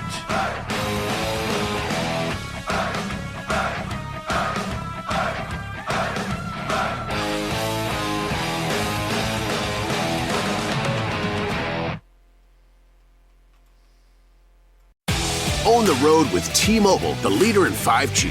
Whether you're cruising through Nashville on I-40, heading down I-90 to Boston, or touring Santa Cruz in the 5, you'll be covered by the largest 5G network. T-Mobile covers the most interstate highway miles in America with 5G. See 5G device coverage and access details at T-Mobile.com. Most reliable according to independent third-party Umlaut from crowdsourced user experience data from January to July 2021. Fastest according to Open Signal Awards based on average speeds in USA. 5G user experience report July 2021. Own the road with T-Mobile, the leader in 5G. Whether you're cruising through Nashville on I-40, heading down I-90 to Boston, or touring Santa Cruz in the 5, you'll be covered by the largest 5G network. T-Mobile covers the most interstate highway miles in America with 5G. See 5G device coverage and access details at T-Mobile.com. Most reliable according to independent third-party Umlaut from crowdsourced user experience data from January to July 2021. Fastest according to Open Signal Awards based on average speeds in USA. 5G user experience report July 2021.